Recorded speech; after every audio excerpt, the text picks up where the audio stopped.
there are serious questions about the monetary history of the Roman Empire and its fiscal policy and so on that the coinage enables us to answer. And then we have further talks on other aspects, particularly using archaeological evidence and iconographic evidence. And then there are other traditions, in particular this extraordinary document, the play Octavia, which we're going to hear about in the final session. So I think it's extraordinary that 500 people have come to this thing. In some ways it's extraordinary, in other ways it isn't. I mean, this is still an endlessly fascinating subject, and it's still, as Peter Toneman said ironically, it's perfectly possible to think of ways in which Nero and his court and the political events have echoes in the modern age. It turns out that Nero was hated by the senatorial class, as we know from Tacitus, and the Christian tradition regarded him as the Antichrist. But elsewhere in the empire and other classes of Romans had a very different view. And you know, if you're just bound to Tacitus and Suetonius, you would never know that Nero was immensely popular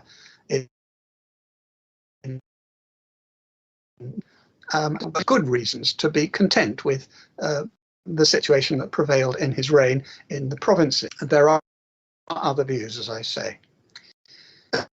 Okay, but with that, I would just like to thank the organizers of this on behalf of the Roman Society, and how pleased we are that we've got such a very interesting program to show you. And with that, I will hand back to Sam Moorhead, who will introduce the first speaker. Thank you. Thank you, Tim. It's my pleasure to invite Andrew Burnett, who is the former keeper of coins and medals in the British Museum and deputy director of the British Museum, author of numerous books on Roman coinage, but most notably, recently, one of the editors of the really groundbreaking volumes, Roman Provincial Coinage, which is still in process of being completed. There's lots of volumes coming out periodically, and that will be, I'm sure, Andrew's greatest legacies in numismatics. Andrew's going to talk about coins. He's actually going to talk to us about the coinage of Augustus and Nero, two emperors who tried to reform the coinage. Thank you, Andrew.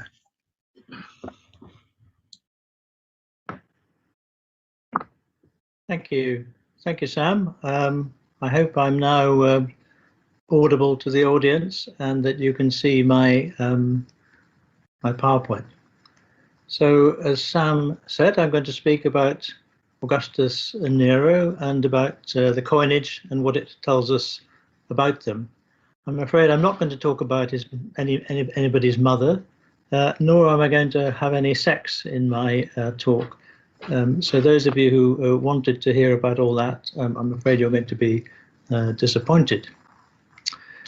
Well, everyone's heard of these two Roman emperors, I think, and as Tim was saying earlier, until relatively recently, we all thought Augustus was a good thing and Nero was a terrible thing, thereby reflecting the written traditions of the time. And indeed, the nature of Nero's character and achievements has been a debate for a very long time. The debate began as soon as he died, really, when, of course, it was in the interests of his successors in the Flavian period to paint as terrible a picture of this tyrant who had preceded them as possible. And even in the modern period, I don't know if my slides are going forward, actually. I hope they are. He's become a very much discussed figure from even in England, the 17th century, when a man called Edmund Bolton published this book, Nero Caesar, or Monarchy Depraved, in which he set out to use things like coins and inscriptions to precisely counter the narrative of Tacitus, much as Tim was saying a few minutes ago.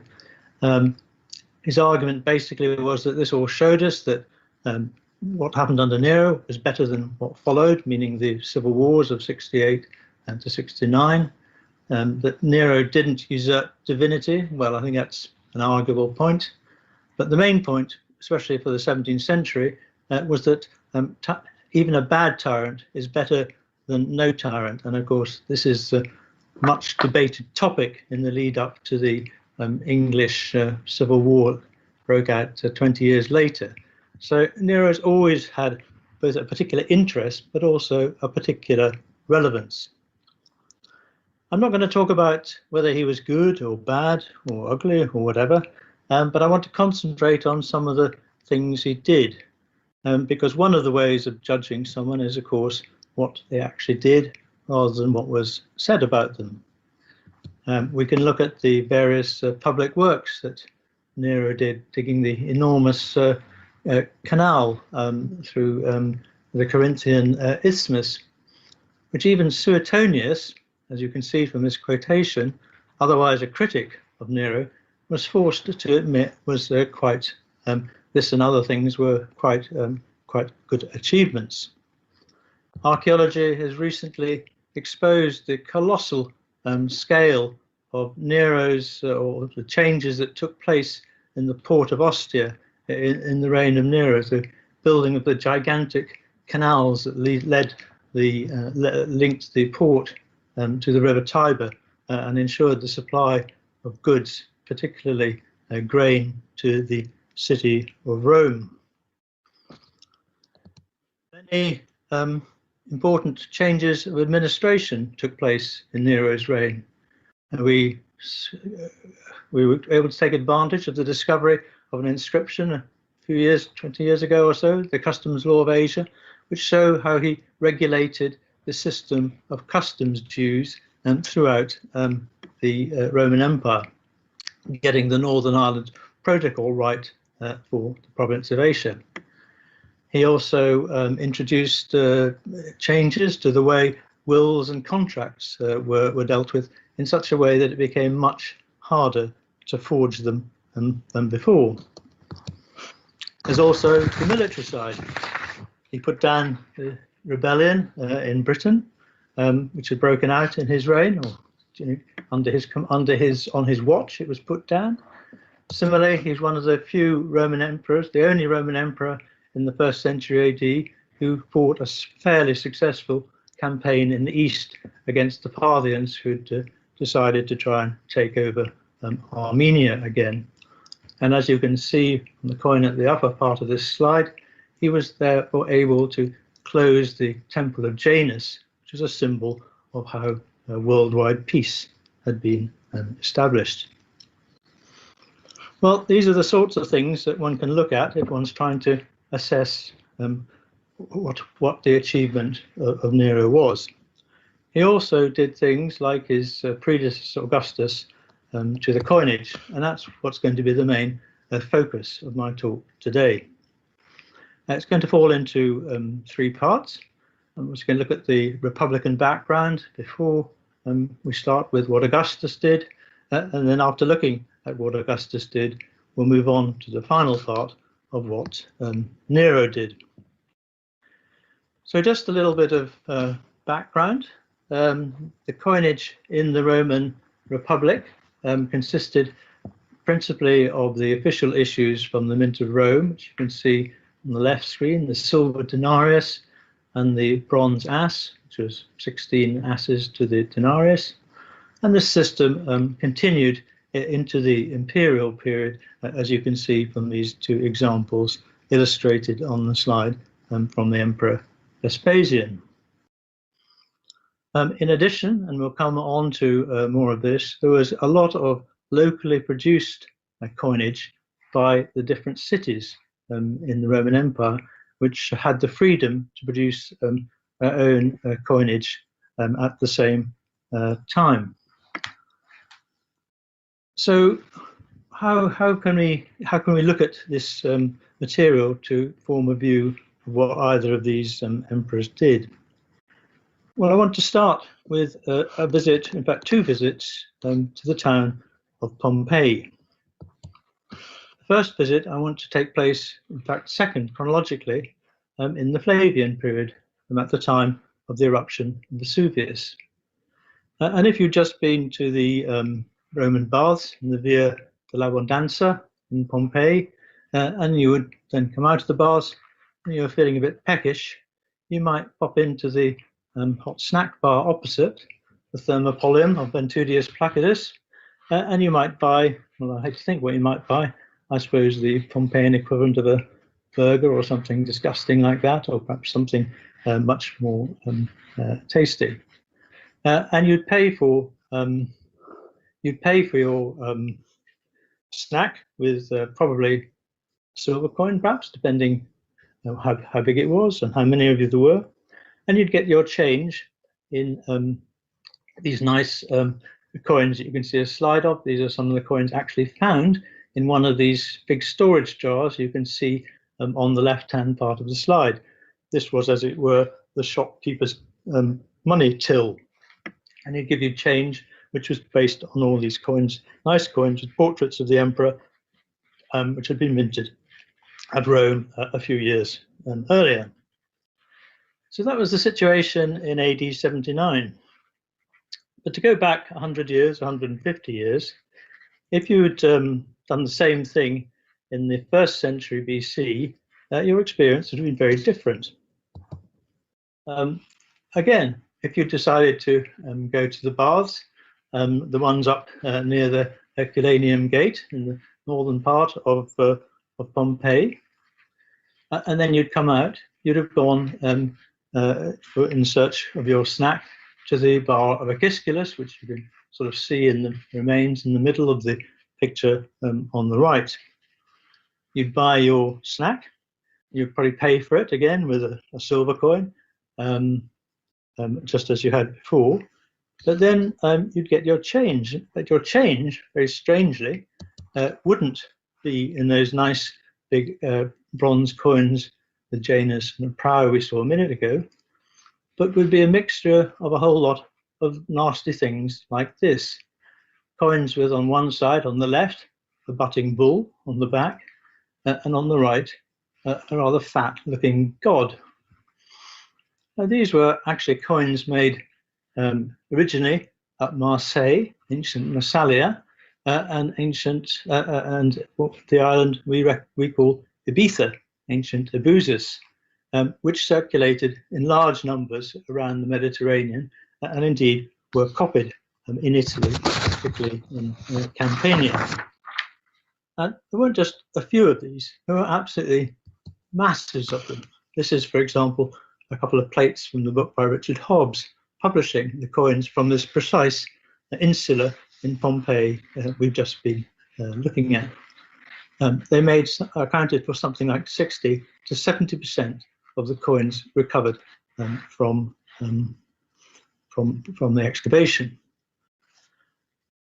The other coins in circulation, as well as a number of the authentic ones from the Mint of Rome, would have been a whole set of locally produced imitations of both coins such as these, as I mentioned, but also the coins minted at Rome. In fact, the coinage, the base metal coinage, the coinage of everyday circulation, was in a terrible mess in the 1st century BC. It was a farrago of all sorts of things. Now, you may think, well, Pompeii is just a sort of isolated place on the edge of the empire. I'm sorry, not the edge of the empire, a small part, a country town in southern Italy. But in fact, we find the same picture elsewhere. Amongst the many thousands of coins discovered when the city of Rome itself was developed, and I can't resist showing this charming photo of the old Termini station, for those of you who know Rome in about 1870.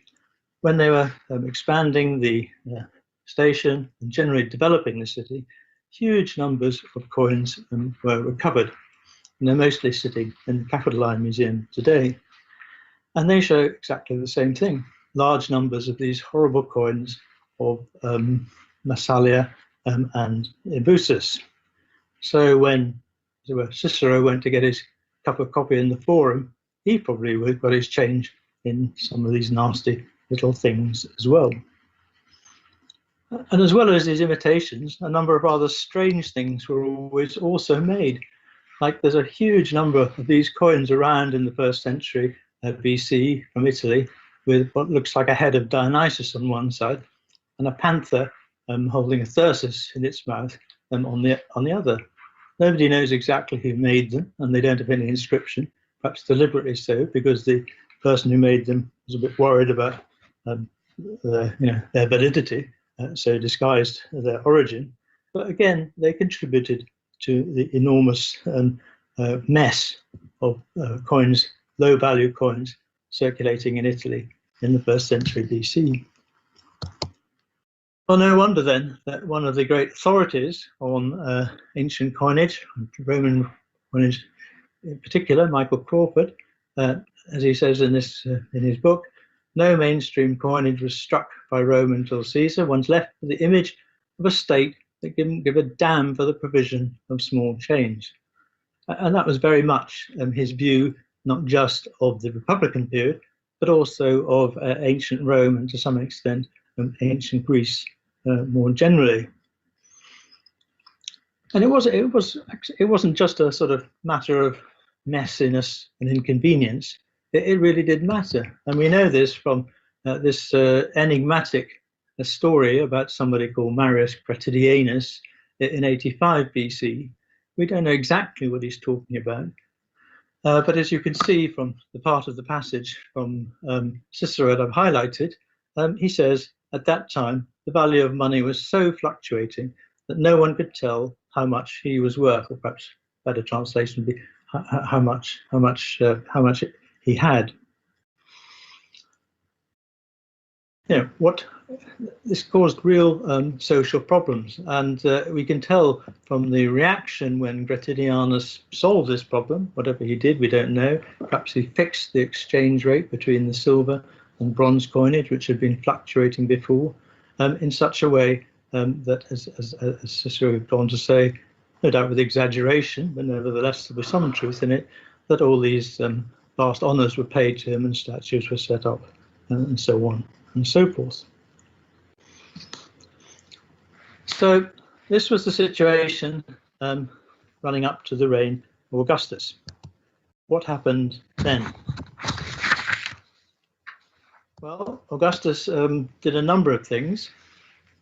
He introduced a reform of the bronze coinage at Rome, which you can see examples of in the middle and lower coin on the right.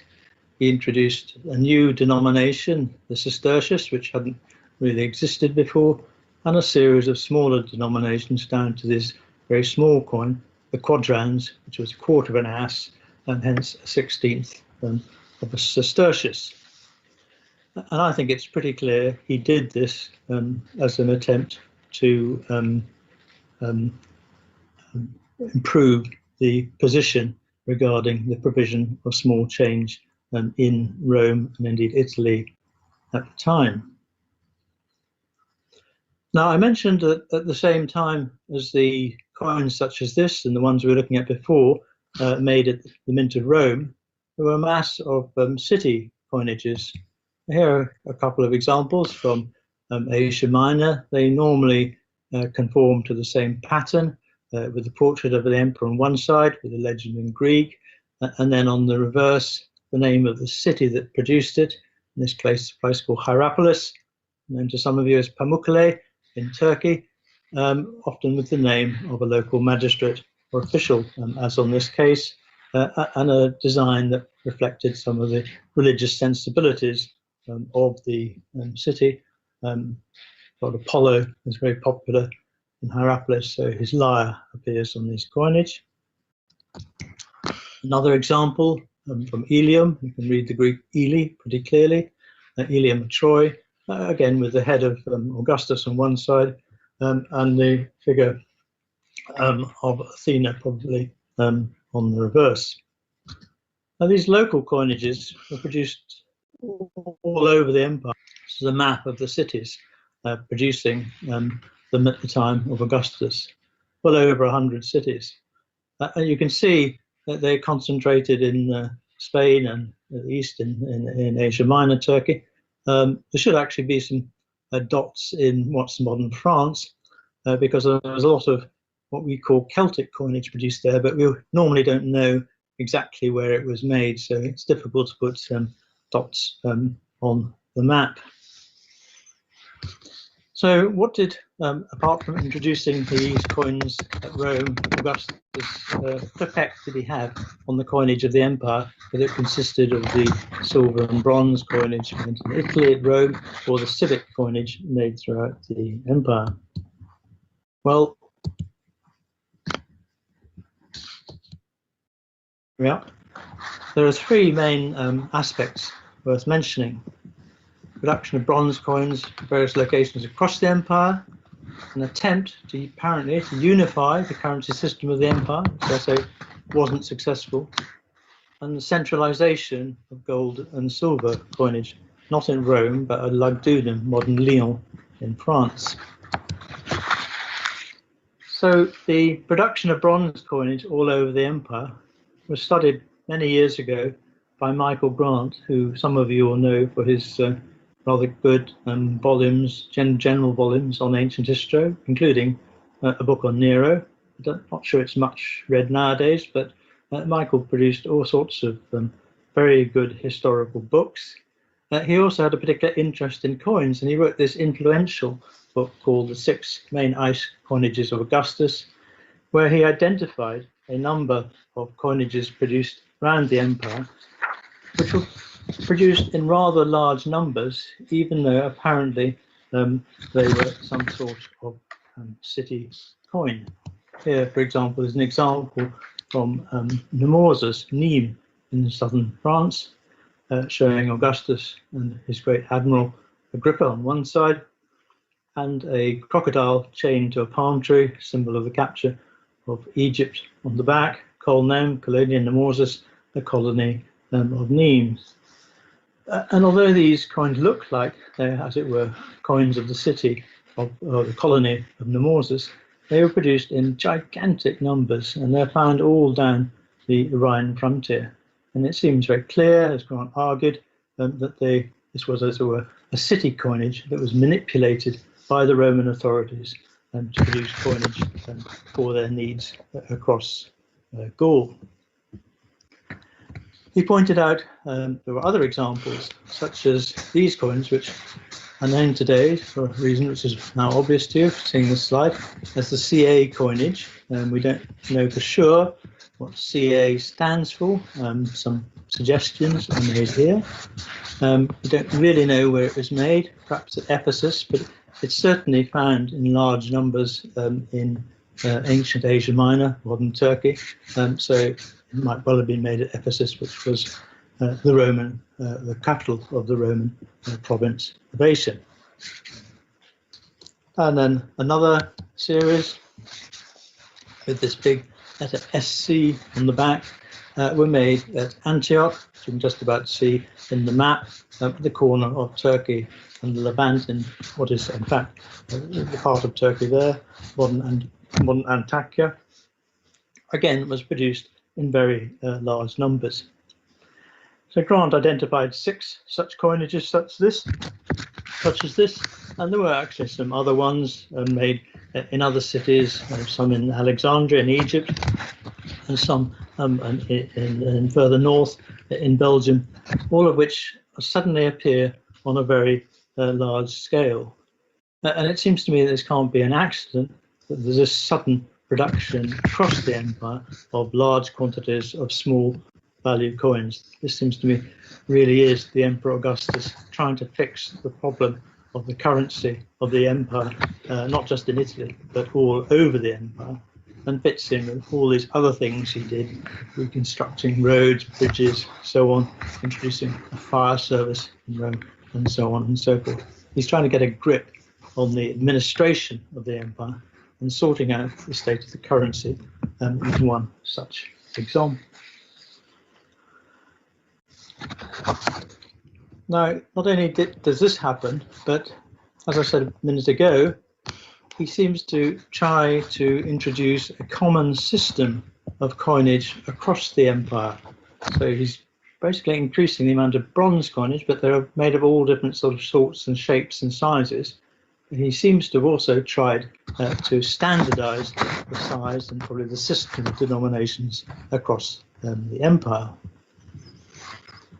And that this was something one could think of doing is revealed from a passage written much later by the historian Cassius Dio, even though it is actually set at this precise time in 29 BC. And there's a debate between Agrippa and Maecenas, the two great advisors of Augustus, in which one of them says none of the cities should be allowed to have its own separate coinage or system of weights and measures. They should all be required to use ours. And this is a well-known passage, and although it's been, as I say, doubted whether it refers to the time of Augustus, it certainly seems to have a certain appropriateness to what was going on. And why did it matter? Well, the bit that people never quote from this passage, they just quote the bit I've read out. The reason is given in the next section, when he wants them to be spared expense and prevented from resorting to crooked practices. That's because in the ancient world, someone we call the money changer was tremendously important. If you had one sort of coins and you needed another, you had to go to a money changer to get them changed. And the likelihood is that he would try and cheat you. And there are a number of inscriptions trying to regulate these money changes that have survived from the time. So he's trying to help them avoid that and generally make their life much easier, less expense, and as he puts it, less red tape. And the evidence for what he did comes from, it's rather hard to show on a screen because of course they all look the same size, but in fact these coins are all the same size. They're all a bit bigger than a 50p piece, and they're all the same size, and they're produced at a wide range of places across the empire. The top left is made in Lyon, the ancient Lugdunum in France. The one in the top middle is the ones we just saw from Turkey, the CA coinage. The one at the top right was made at Antioch, again we saw in southeast Turkey, and by the ancient province of Syria. The one at the bottom left, city of Rome, and the one at the bottom right from Alexandria in Egypt. So all these coinages suddenly start being produced at about the same time. And the fact that they're the same weight and the same size makes it clear that there's some sort of central initiative going on here. But what's very interesting is how most of these series of coinages didn't survive. The two on the left, well, the ones from Lugdunum went on into the reign of Tiberius. The ones at the bottom left, Rome, continued without change. But the others all stopped very soon afterwards. So for whatever reason, we can be fairly sure this attempt to unify the currency, the basement of currency of the empire failed. It is interesting reflection on Augustus, an emperor whose name is not normally associated with the concept of failure. And then the third aspect I want to talk about briefly, which again will be more relevant later when we come on to Nero, is how he centralized the production of gold and silver coinages at Lugdunum in France. On the left, you can see 3 gold coins that were produced towards the beginning of his reign. We're not sure exactly where the mints of all of them were. Some were made definitely in Rome, and the others were made at 2 other mints, probably somewhere in Spain, although we're not entirely sure exactly where the mint was. But from about 15 BC, all the gold coinage, virtually, and all the silver coinage was made at only a single mint, located, as I say, at Lyon, Lugdunum in France. And its centralization can be linked to the discovery of a new supply of gold metal. And we know that from some recent brilliant analyses done by the French. And you can see they've looked at the trace elements of the gold coinage of the period of the reign of Augustus. And in the bottom left-hand corner of this graph, you can see this little box with X's labeled Lyon. And you can see there's a discrete compositional group there, which is completely different from the other groups which we've been looking at, which represent the trace elements of the other groups we were looking at a second ago. And this sort of proves definitely that these coins were made from a different source of gold. We don't know a lot about the Mint of Lyon, and indeed it's a bit of a puzzle exactly why the Roman emperors chose it for their principal gold and silver mint. We hear a bit about it from a couple of inscriptions. There's one which you have the transcription on the left, which refers to a slave who's called the Aequator Monetae, whatever that means, sort of weigher at the mint or something like that, the person who weighs coins. And then there's another inscription, which you can see a rather terrible picture of on the right, which refers to this man who was in the cohort, the 18th Lugdunum cohort ad vonatum, the 18th cohort at the mint. So clearly, if you have a mint, you have to protect it, and that's what this inscription is referring to. We're not entirely sure where this mint was. It's often thought to be at the top of Lyon, this Pourvieux hill, where most of the Roman remains which survive have been found. But it's very interesting that the passage I've put down here from Strabo, where he refers to the Roman emperors having their mint in Lyon, also refers to the fact it's a city found at the foot of the hill at the confluence of two rivers. And it seems quite likely that Lyon was chosen because of its great importance for communication. Strabo elsewhere refers to how Lugdunum was, say, at the confluence of rivers, and also he refers to the fact that Agrippa had cut a number of roads throughout Gaul, and you can see from this map exactly what he means, and particularly the roads that lead from there to the northern frontier on the Rhine, which of course was a cause of a lot of trouble, and money had to get there to pay the troops who were garrisoning it. You can also see Lyon in the middle of all these rivers on the left. And about 20 years ago, some excavations at Lyon found some traces of a mint, not actually on the Pourvieux hill, which is that bit in the middle, but down on the riverbank next to the river. And that seems to fit in very well with this idea that it was chosen for its value in terms of communications. So you have your mint near the river, so you can get its products away by barge, whatever, very easily.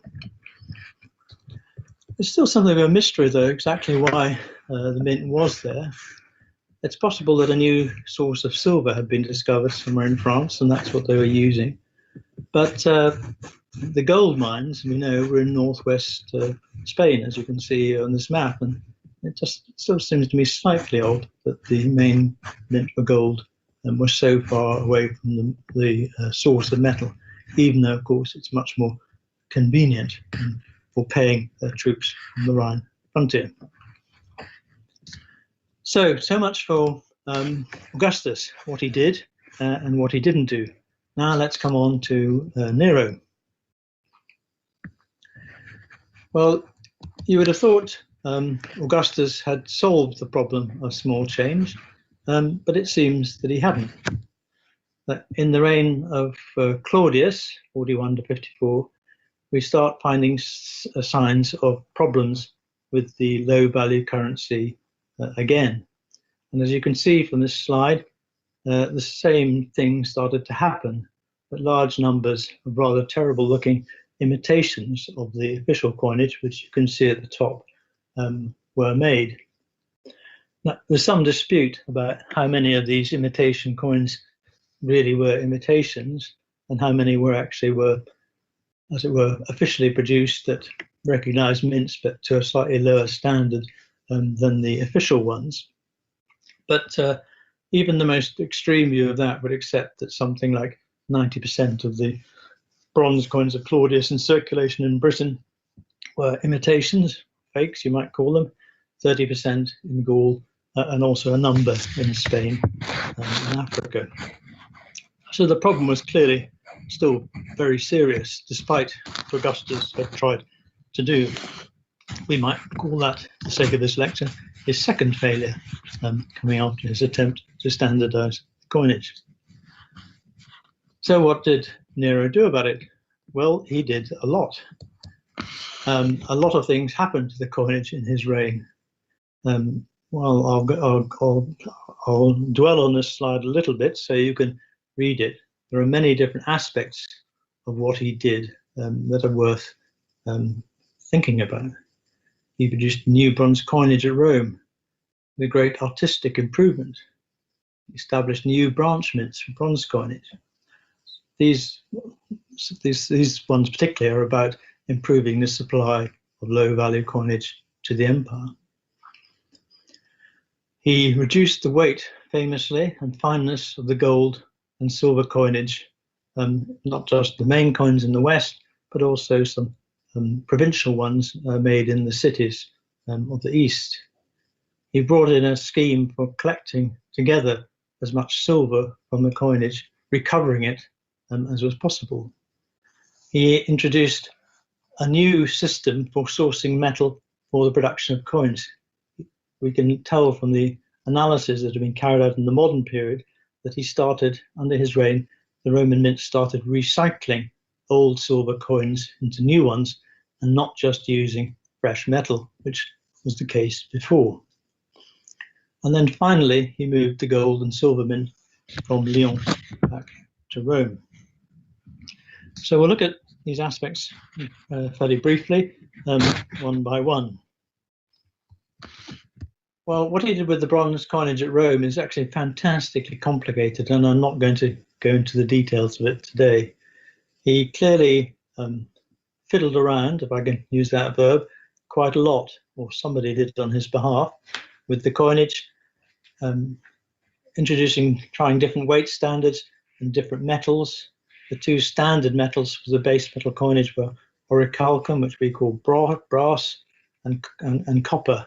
You can sort of get a glimpse, but I don't expect people to follow it in detail from this table, how he played around with different weights and different metals for the different denominations before, perhaps unsurprisingly, ending up the very end, numbers 6 and 7 on this chart, going back to the system which had existed before, which clearly was one that would work and was recognized by the, as it were, consumers of the coinage. But the point of this slide is not so much that, but it shows there's a lot of experimentation going on here. They don't really know what the answer is. They're trying different things before they come up with a particular solution. Proving the artistic quality of the coins, well, there can't really be any doubt about that. We just have to compare these two coins, Nero at the top and Claudius at the bottom, both depicting a triumphal arch, and not just the extraordinary quality, the plastic quality of the portrait of Nero at the top compared with the two-dimensional Claudius at the bottom. The same you can apply to the arch, the extraordinary detail. You can see the sort of three-quarters view of the triumphal arch of Nero compared with the much simpler version of Claudius. Here's that coin enlarged. I don't think there can be any doubt whatsoever. This, in some sense, reflects the aesthetic sensibilities of Nero himself. As he said, "What an artist I am that perishes," on his deathbed, "qualis artifex perio." And Tacitus actually tells us that Nero, in his juvenile life, had turned his lively mind in various directions, including engraving. Well, you engrave coin dies, so I'm not for a moment suggesting that Nero engraved these coin dies himself, but I'm suggesting clearly that it was well known how much he appreciated the artistic quality of such things, and that's why it all changed in his reign. The second thing, he established these branch mints, as well as Rome, which is not marked on the map. Obviously, you all know where that is. He established these branch mints, one at Lyon and one at somewhere in Thrace, probably Perinthus, producing coins virtually of the same description. You can see they're very similar, although to specialists there are subtle differences. He's trying to improve the supply of bronze coinage to all these parts of the empire, not, it seems, actually the eastern part, but all parts of the Western Empire, and supply them with very similar looking coins. Then the reductions in weight and fineness of the gold. Again, this is quite complicated, so we don't need to go into the details of it, but the gold is reduced in weight, as you can see, the new gold coin, 95% of its predecessors. Silver jumps around quite a lot, both in weight and fineness. Essentially, it was reduced to 80% fine, and then it went back up to 90%, which has been described by those who've been analysing this coinage as, I think, a little unfairly, like a government fumbling its way towards a solution. But it matches the picture I was painting a few minutes ago about trying out different ideas until you come up with something that apparently works. It's not like there was any great availability of economic theory or monetary pundits at the time. They really did have to try things out and see what would work best. And collecting silver from across the empire, and I'll give one example drawn from Alexandria in Egypt. It's down to the reign of Nero, the silver currency of Egypt had consisted of silver tetradrachms, we call them, coins about 3 or 4 times as big as denarius, minted by the last kings and indeed Queen Cleopatra of Egypt, with the portrait of the founder of the Ptolemaic dynasty, Ptolemy I, and also similar coins made by the early emperors such as Tiberius and Claudius. But then there's a change in the currency of Egypt in the reign of Nero, in the middle of the reign of Nero, about the same time as the reform is taking place to the gold and silver Rome. And as has been described, as you can read on this slide, the earlier coins all disappear from circulation, just as they do from being mentioned in the papyri, where we have this phrase, epistemu sebastu kai Ptolemaicou nomismatos augurio, the struck silver coin of the empire, of the emperors, and of the Ptolemaic kingdom. And of course, the new coins made under Nero were much more debased than the old ones, which they replaced. And this seems very much like, again, the government trying to, as it were, not only use less precious metal in the production of its coinage, but also recover some of the silver which was being circulating around previously.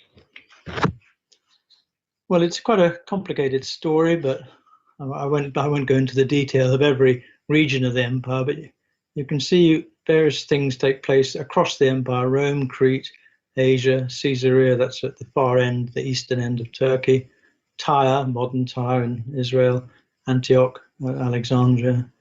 And most of these changes have in common the fact that the fineness was reduced and most of them are accompanied by an attempt to call in and melt down the earlier coinage. And it seems to me what's going on here is an attempt to get hold of silver. And I believe that silver was actually very scarce at the time, and that was the main problem of what was going on. Although if you read books on Nero, and I would say that probably every year there's at least one new book on Nero, sometimes 2 or 3, you can find all sorts of reasons for the monetary reforms going on in his reign. And I've sort of isolated 7 principal ones that various authors have talked about in the last 10, 15 years. Budgetary, I'll come on to that in a minute. He was short of money because he had to rebuild after the fire, and he was famously profligate. Monetary ones, adjustments for gold, silver, problems in the market price.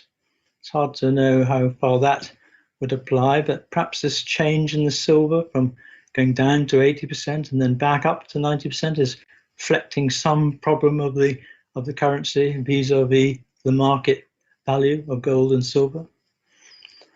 Economic, increasing the money supply to stimulate the economy. Well, I mean, I don't think there's really, although people have said that, there's not really any evidence for quantitative easing in antiquity. Some sort of principled thing of stopping abuses by producing new coinages which were harder to forge. Well, that would fit in with the sort of things he was doing with the wills, but again, it's not clear how far that would go to explain everything I've been talking about. Aesthetic, well, there's no doubt aesthetics were improved. Social, shortage of coins. Well, again, I have been arguing that he was, like his predecessors, trying to do something about the problem of small change. And then finally, a view of some sort of integration going on, that he was trying to harmonize at least the silver part of the monetary system of the empire. Well, I'm not sure there's a convincing case to be made for that. But as I've been talking, some of these elements certainly are true. And of course, the big question is, was there a financial crisis in Nero's reign? Well, Suetonius is in no doubt that there was, as indeed he states in this passage that you can see now. But then look at the bottom. 2 very distinguished biographers or historians, biographer of Nero and distinguished economic historian Rathbone. Griffin talks of the grievous financial difficulty Nero found himself in, and Rathbone flatly contradicts this. No hard evidence for any financial crisis in Nero's reign. So, was there a financial crisis or not? Well, we don't really know. Even though very interestingly, one of the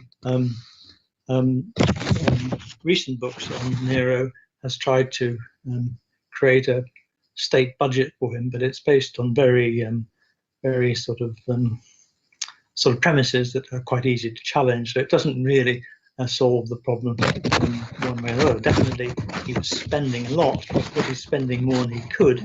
And we just don't know. But as I've said, I think the main reason is a problem of a shortage of silver in the empire at the time. We know that a lot of silver was flowing out of the empire to the east, to India in return for luxury goods. We can see from hoards from within the empire, such as the ones summarized on this table from Britain, Gaul, and Spain. You can see that the hoards contain quite a lot of silver coins of the Republic, Augustus, and Tiberius. Not many of Caligula, but he shortly reigned. Not many of Claudius, and not many of Nero before the reign. There's a long period of at least 20 years where hardly any silver was being minted in the Roman Empire, given that hoards tend to reflect the output of the mint. So by looking at hoards, we can tell roughly how much was produced. So the hoards suggest that there was a shortage of silver. And that fits in very well with the picture I was just trying to paint with this chart a minute ago.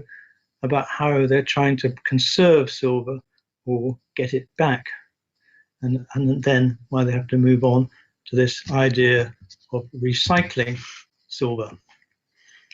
And we'll just come on to the last 2 points just before I finish.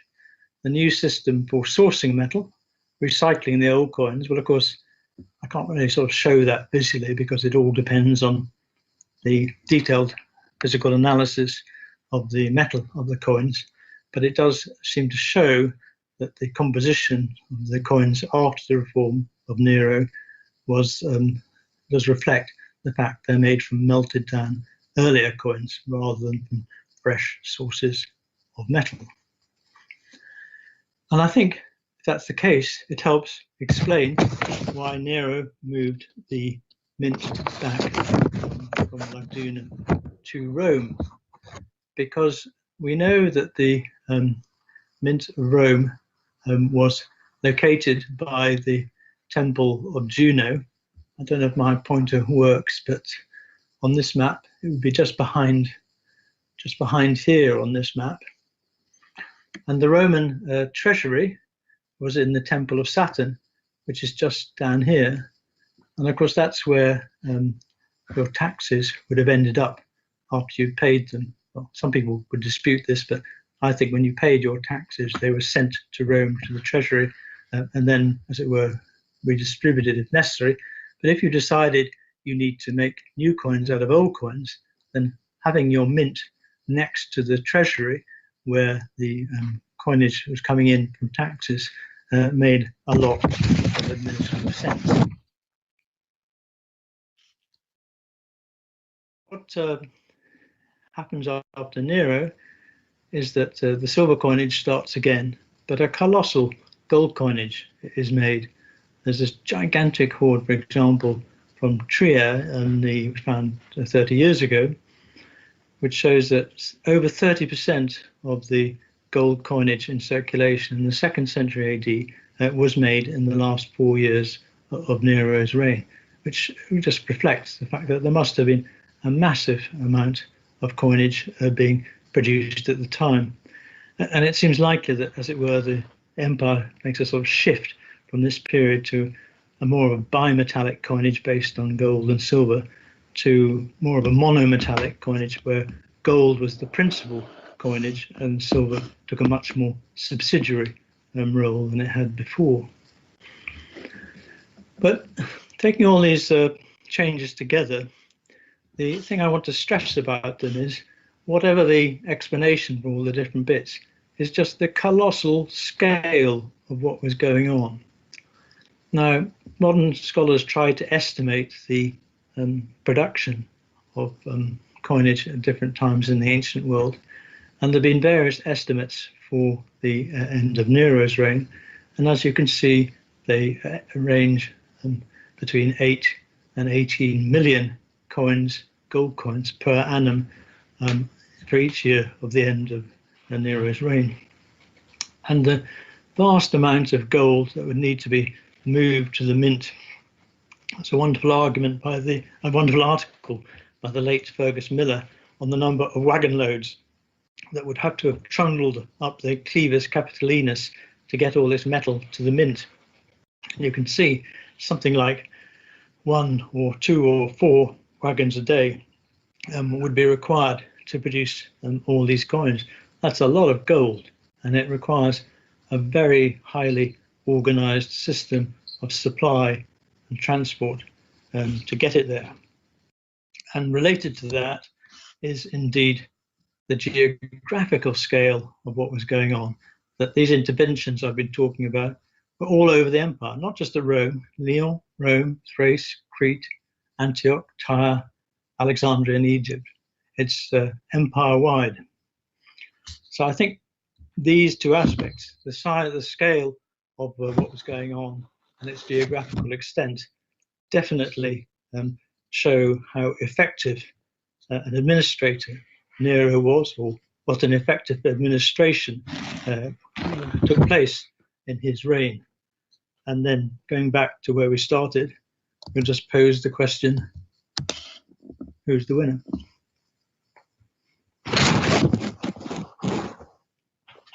Thank you, Thank you, Andrew. Andrew. That's excellent. So that set the tone very nicely for the day. If you have any questions, do type them into the chat box, which is at the top of your screen, and Tim will then pick them up for the question and answer session, which comes after the next lecture by Susie White. I'd like to introduce Dr. Susie White, who is the Finance Liaison Officer for Wales, based in North Wales at Wrexham. And by her own admission, she is a post-Roman archaeologist, an authority on clay pipes, for example, but her role in North Wales has brought her much closer to the Roman world. And I just did a search yesterday on the Portable Antiquities Scheme database, and at the last count, she's recorded 173 Roman objects in North Wales, which range from coins, brooches and figurines to tile and pottery. And these are helping us to fill out and to increase our understanding of an area in which there aren't an enormous number of Roman finds. But of course, what she's going to talk about today is the star object, possibly the most important single Roman find recorded on the Portable Antiquities Scheme database. Thank you, Susie.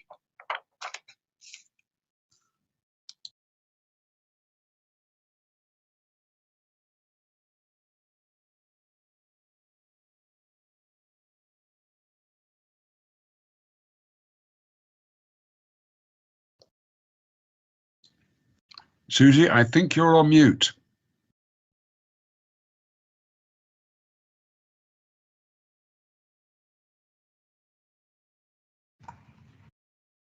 There we go. I hope that's better.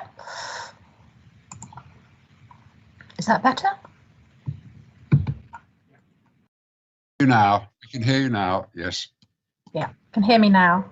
Can you see the PowerPoint? Yes, yes. Yep. Yeah. Okay. Technology is a wonderful thing when it's working. Okay, here we go. So yes, as a post-medievalist, which is where I'm sort of more comfortable, all this Roman material is slightly out of that comfort zone. So I have to thank a lot of people for helping with the identification and analysis for this this lecture. But I do have a confession, and this must go no further than present company. I am actually rather enjoying all of this Roman stuff, so I could very well be drawn over to the dark side that is Roman archaeology. So the star of my presentation is the lead ingot that was found by the metal detectorist, this is him, Rob Jones, in northeast Wales in 2019. And what I'd like to do in the course of this lecture is to bring you a little bit up to date with what's been happening and to try and answer three basic questions. I'd like to look at how the pig fits into the regional and national picture. I'd also like to see if we can find out who this Trebellius Maximus is, who is named on the ingot, and most importantly, where did the ingot come from? I'd then like to go on briefly to tell you about two other recent discoveries that have followed in the pig's footsteps that add to the growing picture of Roman life in the northeast corner of the empire. The first is a villa site, and the second is a possible cremation site.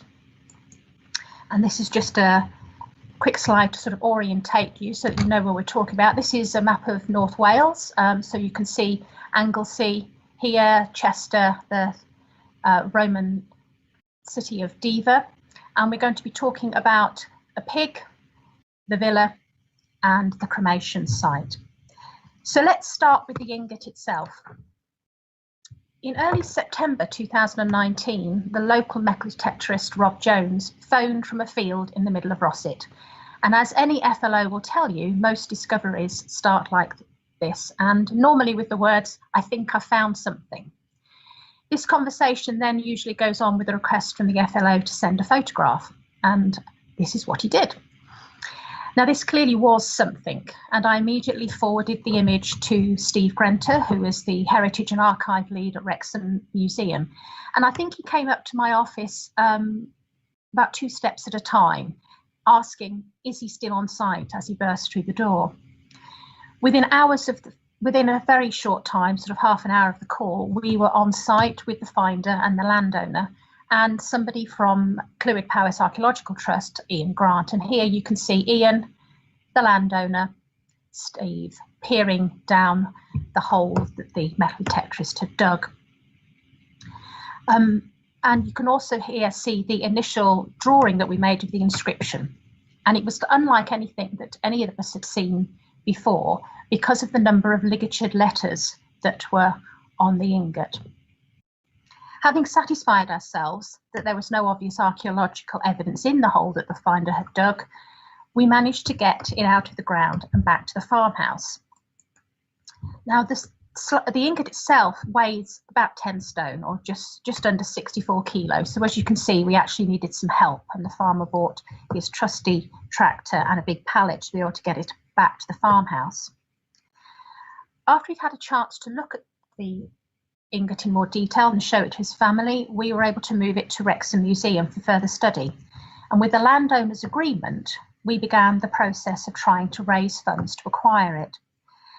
As soon as we were able to have a better look at the ingot, we realised how significant this find was. It was about at this time that I found myself at the British Museum for some Roman coin training with Sam. And I'm much too much of a lady, and Sam is far too much of a gentleman for either of us to read exactly what he said when he saw the photographs, but it was something along the lines of, goodness gracious me, this is amazing. And this is the ingot itself.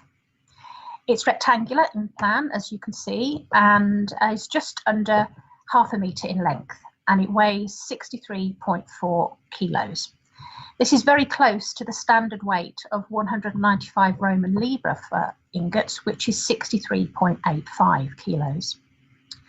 But the hunt was now on to try and work out how old it was, who was responsible for it, and what it was doing in the middle of a field in Rossett in North Wales.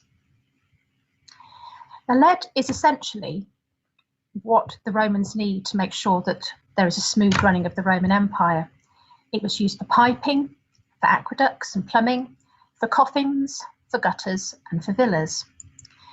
In his map from 2001, Gardner actually highlights where all the main sources for lead come from Britannia. So mainly from the Mendips, from Shropshire, Derbyshire, Yorkshire, and up in Wales in Flintshire near Pentehalkin.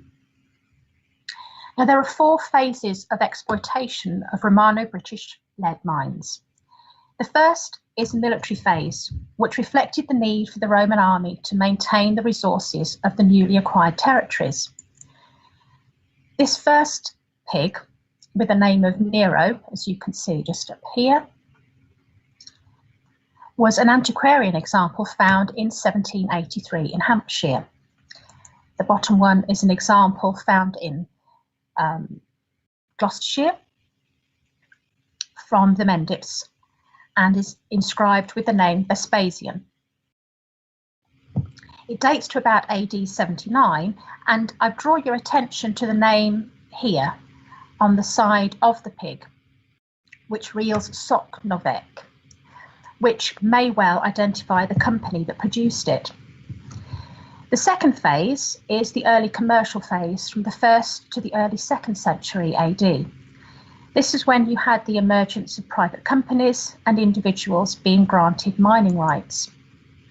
This example, found in 1894 in Derbyshire, is inscribed with the name Publius Rubris Abascantus, with reference to the Lutadinarian mine. Lutadinarium is a Roman town in Derbyshire.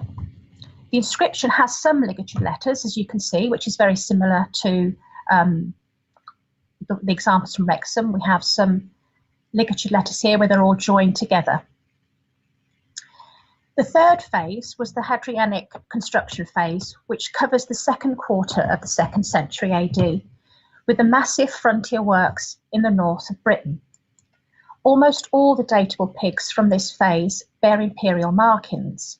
This example, and this is 2 drawings of the same object, was found in 1796 in Shropshire. And finally, we have the later commercial phase, covering the second half of the 2nd century, and it continues through until the end of the Roman time in Britain. By this date, it seems likely that the industry had fallen more and more into private hands and were no longer producing large inscribed ingots. Now, a trawl through the PAS database shows us that we have just 6 Roman ingots recorded. One of them is from Yorkshire, which you can see here, and is uninscribed, as is one from Staffordshire. We then have 2 from Somerset. One of these is also uninscribed, so may have come from the later commercial phase in the second half of the 2nd century. But the other example from Somerset has an inscription which names Marcus Aurelius and Lucius Verus, who ruled as co-emperors between 161 and 169 AD. We then have one that was found in Chester and was associated with a coin hoard dating to 74 AD, which bears the name of Vespasian. I'm sorry, it's a very poor illustration, you just have to take my word for it. But along the side here, we also have the name of Deciangli, which was the tribe from northeast Wales. And then we have one from Leicestershire, dating to around 300 to 400 AD, which is very different from the others and may very well be from the later commercial stage. As you can see, it's a different shape. It's not the normal sort of brick shape that we have, and it's marked with a very unusual looking Roman numeral. And last but not least, we have the new Rossett pig. Others are known, but they are either in museums or have been sold into private hands or lost altogether. In his 2001 study, Gardner noted that of the 102 ingots that have been discovered since the 16th century, only about half of them survive. So we wanted to find out as much as we could about this new pig. And thanks to the staff at the Department of Archaeology, Classics and Egyptology at Liverpool University, the inscription was photographed for us. This is JR, our technician, and he has set up some photographic equipment to use reflective transformation imaging, or RTI imaging. These are images that are created from information taken from multiple digital photographs shot from a stationary camera. This technique allows the surface shape of the ingot to be looked at in minute detail, which helps with the reading of the inscription. This is one of the images that JR actually produced as a result of this. And you can see that the images are actually standing out really, really clearly. It was particularly useful when we were trying to work out where the stops were. So this is the part of the pig that's got the inscription that gives us Marcus Trebellius's name. And you can see the stops are highlighted there. They're slightly different, but they're basically a triangle shape. It also gave us an opportunity to look at the detail of the ligatured letters. And you can see there that we have the P with the R ligatured with it. I'll come on to talk about Trebellius's name in a little bit more detail. But what's interesting is that you have ligatures sort of both in reverse as well as the correct way round. By using these scans, as well as by looking at the object itself, it was possible to make a reasonably accurate drawing of the inscription, which makes reference to Trebellius Maximus, who was appointed governor of the province of Britannia by Nero in 63 AD. You can see there are lots of illustrations, lots of ligatures here, and this is Trebellius's name, and you can see we have the T with the R, a reversed E, and then the B, a reversed E again, and an L. So we have Trebellius Maximus. Copies of the RTI images and the drawn illustration, which I prepared myself with the help of these scans, were sent to Roger Tomlin of Wolfson College in Oxford, who was able to make the following reading of the full inscription. I won't read out to you because you can actually see it there for yourself, but you can see that it does have a lot of ligatured letters there, and Roger has been able to come up with a good translation of what it actually says.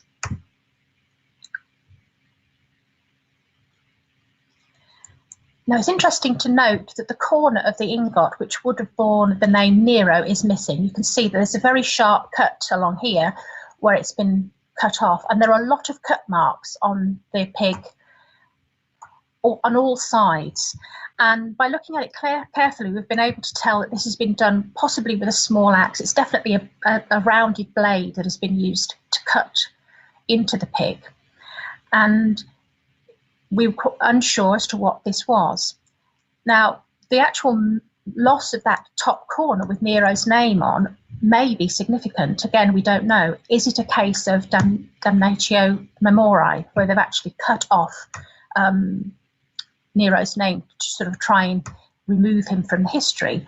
Or is it just that they've taken a piece of the lead off to start using it? These multiple cut marks here obviously show that somebody has had a go at hacking at this object to try and remove pieces of the lead. And if you look at this other corner, you can actually see pieces of lead have actually been shaved off the corner. But what is it that we know about Marcus Trebellius Maximus, who is actually named on this pig? That's the main question that we wanted answering to. We have some sources say that he was born in 33 AD, although they don't actually say where that source has come from. So we have a birth for him, a birth date for him. Now, Britannia was a consular province, which meant that the governor had to serve as consul in Rome before they could govern it. And Trebellius was consul in 56 AD. Most of what we know about him comes from Tacitus, and we are told that in 61 AD, Trebellius was commissioned to revise the census lists and tax assessments in Gaul. He was working with two people who, according to Tacitus, really didn't like each other at all, and nor were they particularly enamoured of Trebellius, but it was Trebellius who appears to have used their rivalry to his advantage. In 63 AD, we know that he succeeded Petronius Turpillinus as governor of Britannia. And modern historians, for example, Freer, in his History of Britannia, says that archaeology has very little to tell us of the governorships of Turpillinus or Maximus. Indeed, all that we really know about Trebellius' time in Britannia is what Tacitus tells us, referring to him as a man whose sordid avarice made him an object of contempt and hatred in the army. What appears to have begun as a personal argument with the legate of the 20th Legion, Coelius or Caelius, had turned into a full-blown feud, and Tacitus notes that the obedience of the army was destroyed by these disgraceful quarrels. Despite this, by 67 AD, the province appears to have been secure, and that allowed for the withdrawal of the 14th Legion. Frey does note there is some evidence of activity of preparations for a major campaign on the Welsh border following the upheaval of Nero's death. But the Welsh campaign appears to have been postponed, and the military were very unhappy at the prospect of the loss of potential booty that this campaign might have provided. Trebellius is also credited with the refounding of Colchester, that's Camulodunum, following the Boudiccan revolt. And certainly between Turpillinus and Trebellius, a certain level of peace and calm appears to have been restored. Now, there is always a note of caution when citing these ancient sources, as it may not have been as balanced a view of the events as we might expect now. However, what is implied is that Trebellius had neither the strength of character nor the experience to impose discipline among the military, and outright mutiny did ensue. Trebellius escaped with his life, but was pushed into the position where he quit his post. And in 69 AD, he was succeeded by Bellinus. One assumes that he returned to Rome, where we have a death date for him of 71 AD. But again, I've not been able to locate the sources for this. But if the date of his birth is correct, then he would only have been about 38 years of age at the time. So now that we've found out who was responsible for the ingot and we have a date for it, the next big question was, where did it come from? It is rather frustrating that the one part of the inscription that is most damaged is around the name of the works that may well have produced the ingot, which Roger Tomlin has read as Magul, and you can see here. We've got a large piece of damage that we can't read, but it very much looks like an M. It's therefore quite important to see if detailed chemical and isotope analysis can suggest a possible source of the ingot and where Magul may have been. So initially, some non-destructive analysis was carried out by the staff from Liverpool University using a precious metal analyzer, a PXRF scanner. And you can see here Dr. Pete Gething using that equipment to take readings. Now, this form of analysis can only take readings from the surface of an object, which may have been subject to contamination from environmental material adhering to the object. So any dirt that's still there, any soil that's still there from being buried in the ground, or from corrosion products. However, it is a method that actually gives a very useful first look. The readings were taken from the uppermost layer, which bore the inscription, and then from the remaining 3 areas that were clearly visible. And I apologise that this is slightly fuzzy. I've just kind of zoomed in on it. But if you can see, there are very distinct bands within it. And this is clearly where the person creating the ingot has actually used the ladle to actually pour the molten lead into the mould. So these are the different layers that we were interested in taking readings from. So the results of these initial analysis indicated a very high silver content of 325 parts per million, which got everybody very excited and led to the speculation that it had not been desilvered, i.e. the silver had not been taken out of it. But Matthew Pontin, also from the University of Liverpool, notes that silver can be enriched at the surface of a base metal object through the action of corrosion. Over time, the base metal dissolves, leaving behind the less reactive silver, which is almost certainly the reason for this high anomalous reading. But if the silver content of the ingot was indeed as high as the initial results showed, i.e. sort of well over 100 parts per million, then it would suggest that it had not been desilvered, which would be unusual but not unknown for inscribed lead ingots. The particularly high silver reading was of some concern, so it was hoped that further chemical and isotope analysis would not only resolve the issue as to whether it had had its silver removed, but it might also indicate where the lead had come from. This is Alan Williams from Liverpool, who is using a small drill to actually take samples from inside the ingots. And he also took a sample by scraping a little bit of lead away from a cleaned area on the surface. By taking the drilled samples, the potential for those external contaminants, such as the environmental material and corrosion products that may have influenced the results of the PXRF analysis, were reduced. The chemical composition of the sample was determined using microwave plasma atomic emission spectrometry to see if the ingot had been desilvered, and this was carried out by Matthew Ponting and his team at Liverpool. And the isotope determination was carried out by Vanessa Pashley at the NERC Isotope Geochemistry Laboratory in Nottinghamshire. The results showed that the ingot was 99.2% pure lead, with the usual trace elements of silver, copper, antimony, nickel, and arsenic. Bismuth, tin, and zinc were also found, but not in any measurable quantity. What was particularly interesting is the sample taken with a scalpel blade. The silver, as well as other trace elements, was significantly higher, and I've highlighted those in yellow so you can actually see how high those levels are. And this was more in keeping with the PXRF results.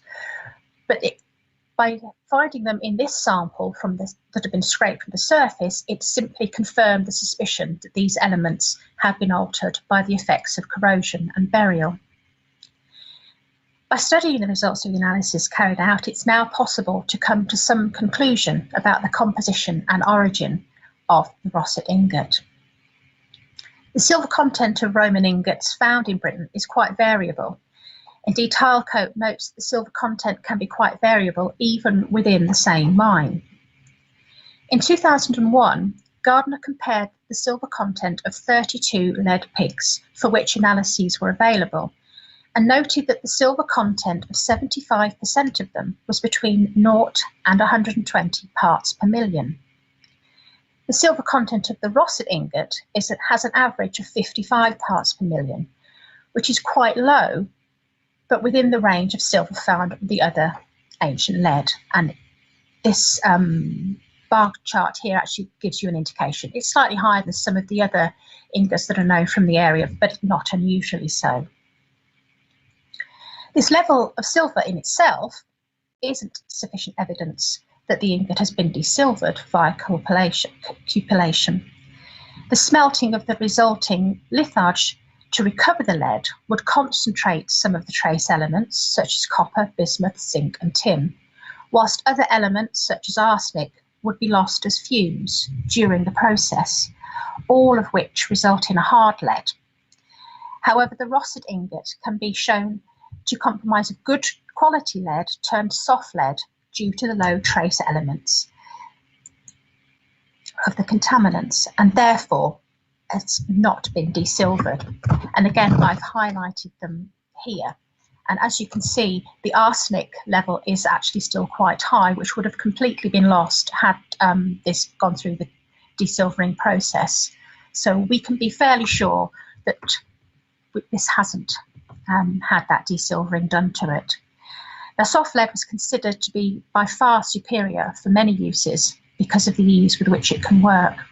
So it's this combination of the trace elements that have been identified by the isotope analysis, as well as the level of silver present, that give an indication of the possible source, much like a fingerprint. And the result suggests that it was from northeast Wales, no surprise there, and they closely match the lead mining at the Halkin Mountains. And this gives you an idea of where the Halkin Mountains are. The Romans started to exploit the lead from Halkin Mountain, but lead extraction continued right through to the 1930s. In actual fact, at its height in 1934, they were producing about 21,000 tonnes. There is evidence of Roman lead working on the coast near Oakenholt, which is just on this area here, but very little, if anything, survives on Halkin Mountain itself, presumably as a result of subsequent mining activity. Tilecope notes that by 74 AD, inscribed pigs were being produced in the mines of Flintshire, but thanks to this new discovery, we can now push that date back to 63 to 69 AD, some 10 to 16 years before the founding of Diva, the founding of Chester. But we are still left with lots of questions. How did it get there? Where is it going? Is it a casual loss? This object would have been of some value and would therefore have been worth trying to retrieve if it had fallen off a Roman cart. So why wasn't it? Of course, all of this is based on the assumption that it was a Roman loss and not a find from a later period that has subsequently been re-lost. But maybe we shall never know. The new find adds to a relatively small number of Roman ingots to have survived, and as well as providing one of the earliest and most elaborate descriptions to date, it also provides potential for future research. Not only is this one of the most significant Roman objects found in Wales in recent years, but it is arguably one of the most significant non-treasure Roman objects to have been recorded by the Portable Antiquities Scheme.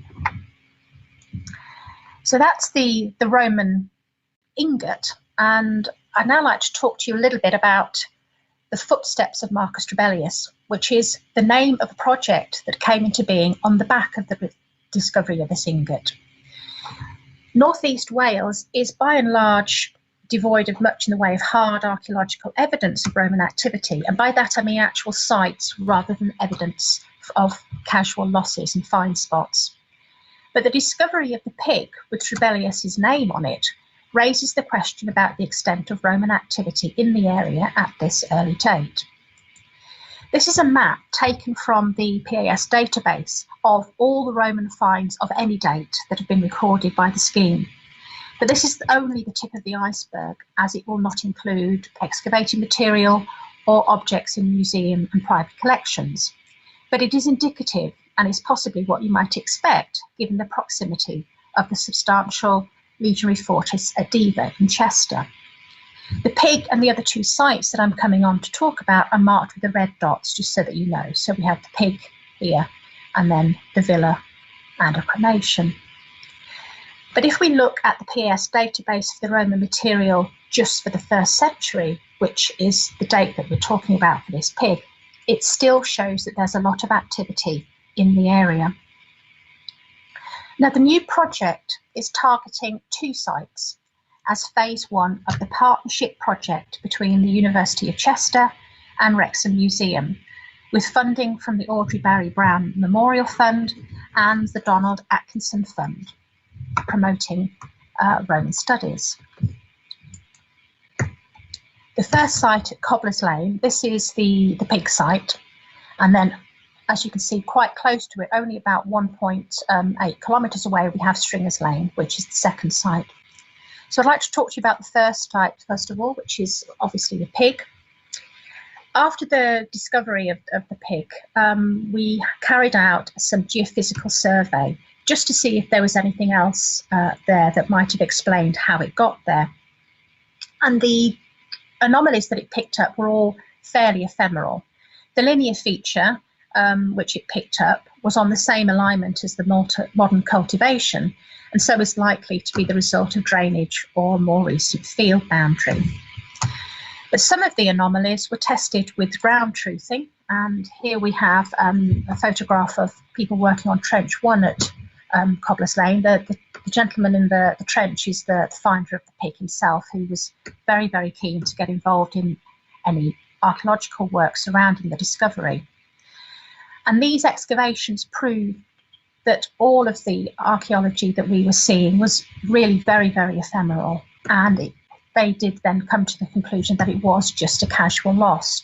Although how you can casually lose something that weighs as much as your average person, I'm not quite sure. But Stringer's Lane, which is site 2 and is about 1.8 kilometres further south of the pig, proved much more promising and produced evidence of occupation, including these box tile fragments that have been recorded on the PAS database. The geophysical survey revealed a footprint of a corridor villa, the first of its kind in north-east Wales. The red dot that you can see on the geophysical scan here, that's where the box tiles were recovered from, and you can see the geophysical anomaly for the villa there. You can clearly see a long veranda or a corridor from which you then would have had access to smaller rooms. And at either end of this main range, you have 2 flanking wings. The closest parallel in Wales was a villa discovered in 2009 and excavated in 2011 at Ceredigion. And here you see the geophysical scans and the reconstruction illustration that was done by Toby Driver from the excavation report.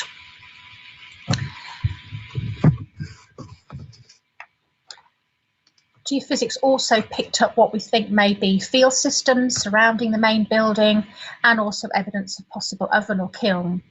And structured field walking have recovered brick, roof tile, concentrations of opus signinum near the hotspots that had been identified, and also pottery fragments, including Samian ware, some quernstone fragments, some painted plaster, and at the moment a single tesserae. The project is still very much in its early stages, but having established the presence of the villa, it is proposed to excavate over 3 seasons of work, hopefully starting in September of this year. I'm now going to come on to my final site that I want to talk about, which is a possible cremation near Padeswood, near Buckley, which is about 9 kilometres as the crow flies from the Pig, and about 16 kilometres from the centre of Chester. The LiDAR survey of the area, as you can see here, we've got a dotted line here. This is Watts Dyke, which is a scheduled site, and the dot here is the site of the cremation. And it was found on the banks of a stream, a very small stream that runs this between the fields just along here. And the finder rang, and true to form, he said, "I think I found something," which he had indeed. And it was a pot that was sticking out of the riverbank. He was actually there to remove some trees that had come down in a recent storm, and the bank had eroded away slightly as a result of some recent flooding. And the main concern was that, given the weather forecast for the following few days, that the stream would flood again, and the pot and any archaeological evidence that was there in association with it would be lost. So I managed to pull together a small team at very short notice, and we visited the site to see what was there. The finder had already moved the pot. It was a two-handled vessel. One of the handles was missing in antiquity. The other handle was a recent loss, but luckily we managed to find it. The finder got terribly excited when he saw this pot that was upright in the bank, and he hoped that it might contain gold coins. That's his words, not mine. And he tipped the contents out on the riverbank, but he was quite disappointed to find that the pot only contained bone fragments. Thankfully, good sense prevailed, and he realised that he probably should pick them up and keep them, which he did. So the contents were retrieved and put into a tinfoil roasting tray, which is probably the not most suitable container for them, but at least we've got the remains saved. Now, the pot itself was about 1.4 metres below the bank, and you can see where it actually came from. And the adjacent field is actually at the height of the top of the bank there. We cleaned up this section of the bank in the hope that we could see something. And as you can see on this slide here, there is a slight discoloration in the section, which we had hoped were going to be the cut of a pit that the pot had been placed in. But we also have another mark here that we had hoped would be the top of a void from a possible second jar that has now been lost. This area here is where the original pot came from. But this dark shading, this dark staining and features in the section actually proved to be very, very ephemeral indeed. And we didn't actually sort of see any definite cut at all. This is the area where the pot came out of, and you can clearly see the base of the pot in the middle of this slide, but also there's a lot of ash here. And this ashy material was very, very close to the sides of the pot, up around the area where the shoulders of the pot would have been. And so our thinking now is that the pot may very well have been placed inside a bag, and it was the bag that actually held the ash and some of the cremated remains around the pot itself. But unfortunately, there is no evidence in the bank itself of that bag. As you can see, when we've actually finished cleaning up properly, those features that we thought we saw that might have indicated a cut for the vessel have just disappeared completely. And the other potential void for a second pot proved to be an animal burrow. Peter Webster very, very kindly looked at the pot for me. It's made from a rather gritty, sandy fabric that fires to a pale orange colour. Peter is of the opinion that this is probably Cheshire plain fabric, but in a Severn Valley form. There's a very similar vessel with a double rim like this one from Wilderspoon. builder's pool, and we think the date is probably late 2nd century, which has been suggested. But what's interesting is that it's got this graffiti on the neck of the vessel. It's a very strange looking creature. I've just sort of picked it out in detail here so that you can see it in more detail. It was clearly added before the vessel was actually fired, so it's most likely to be a potter's mark. And Roger Tomlin has had a look at this, and his view was it is a quadruped of some kind. These may be horns, we're not quite sure, but he thought that it actually was very reminiscent of the Taurus bull tile from Dover, and that it's very, very stylized. And he suggested that the name that it could represent for the potter could either be Kappa for wild goat or Servus for a stag as a possible name, assuming, of course, that the potter could speak Latin and wasn't just a local.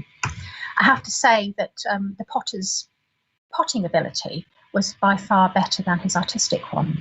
But it is quite interesting, and you can see that he's made some attempt to put detail on the body of the animal to show sort of fur or whatever. The cremation is only a very, very recent discovery, literally in the last few weeks, and there are a lot of analysis still to be done, possibly even some geophysical works or test pitting in the area.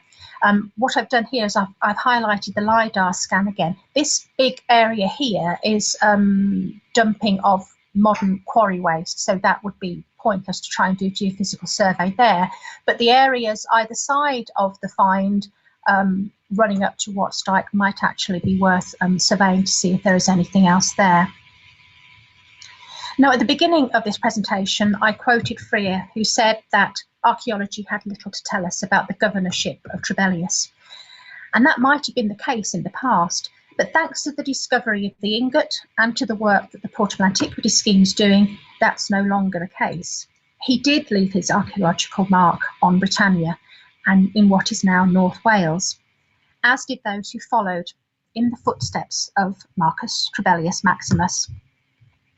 And finally, my presentation today would not have been possible without the help from an amazing collection of people who have given their time and shared their expertise so freely. I hope I've not forgotten anybody, but thank you very much to all of these people, and thank you to you for listening.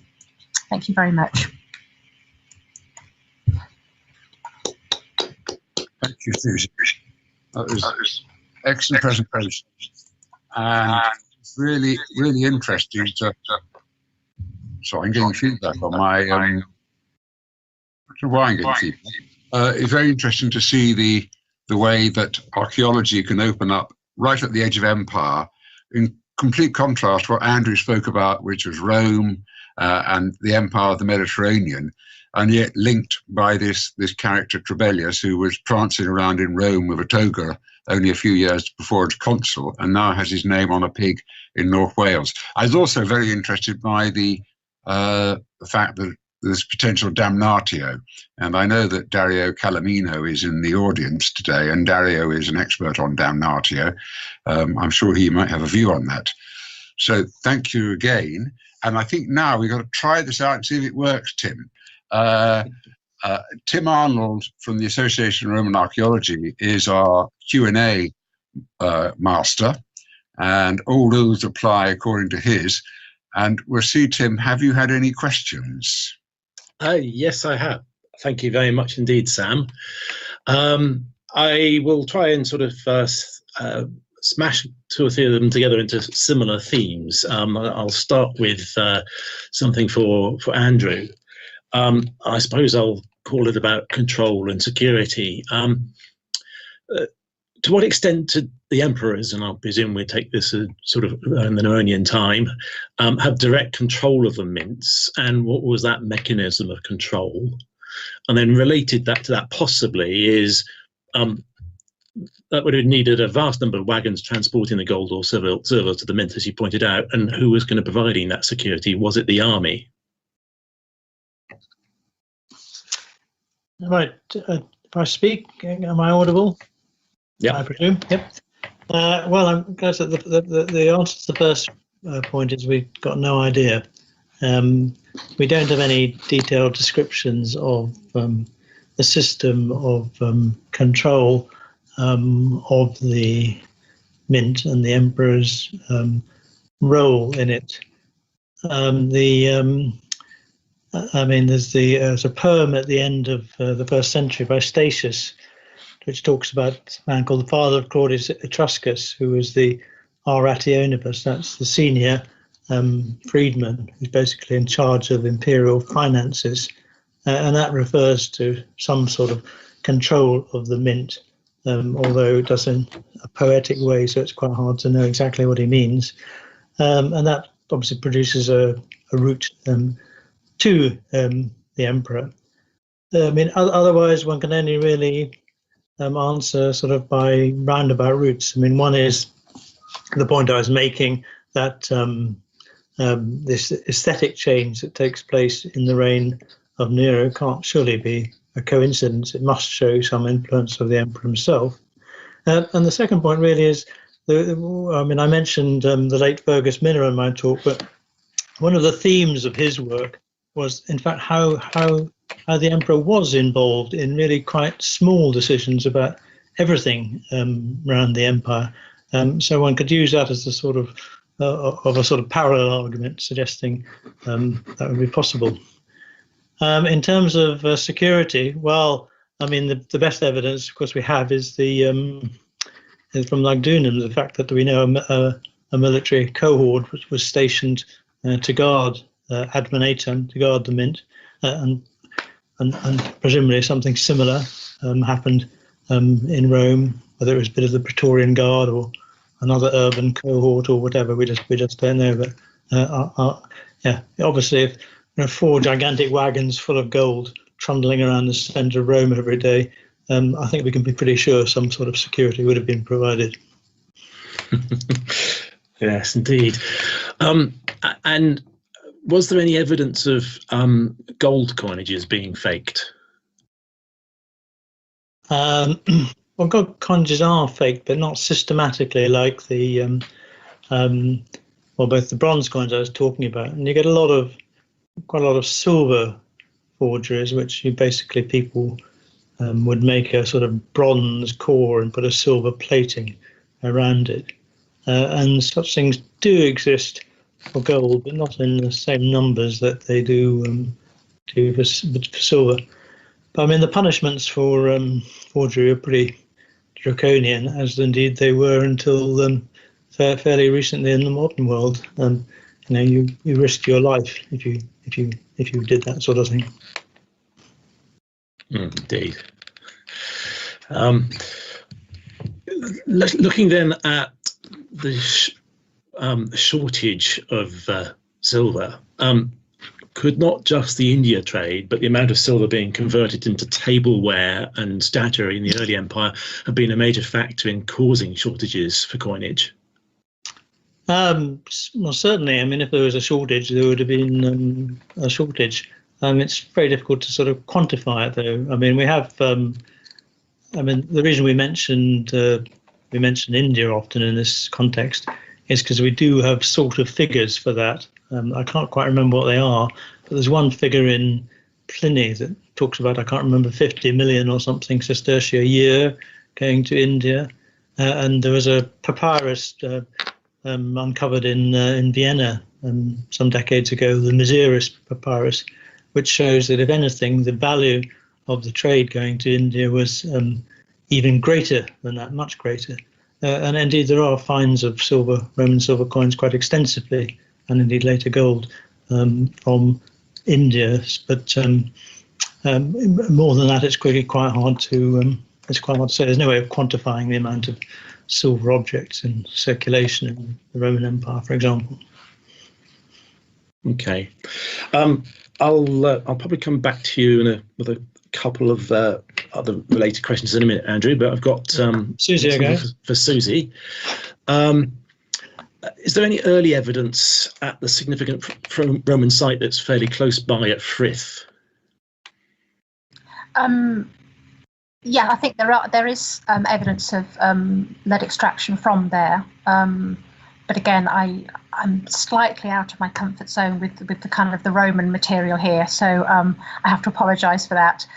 But yes, we are aware that there's some extraction going on there. And then I think a question that probably occurs to a lot of people, and they often don't voice it. When we find a villa or a fort or something like that, say on Hadrian's Wall, they're often under meters of earth and dirt. Where does it come from? It's not. It's accumulation over time. I mean, you'd have a lot of the building materials themselves would probably have been used as an instant quarry, sort of shortly after the buildings would have been had gone out of use, and then it's just an accumulation of soil that ends up burying them quite so deeply. Yes, indeed. Okay. And one of my own, would the cremation pot would it have had a cover? I think it probably might have done, although if it was in a bag, presumably that would have sort of sealed it as well. But there was nothing there that we could sort of see at all that suggested that it had come off. I mean, the pot was in situ and it was upright, and from the evidence of the ash around it, as I said, we thought it was probably in a bag, so it may not have had a lid, but some of them do. Even if it's just a sort of another pot that had been upturned onto it.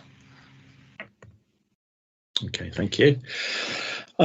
So, Andrew, a couple of questions related to perhaps with a more modern perspective. Did the Romans have any true understanding of the financial implication of their monetary policy, or were they all just being reactionary to the problems as they occurred?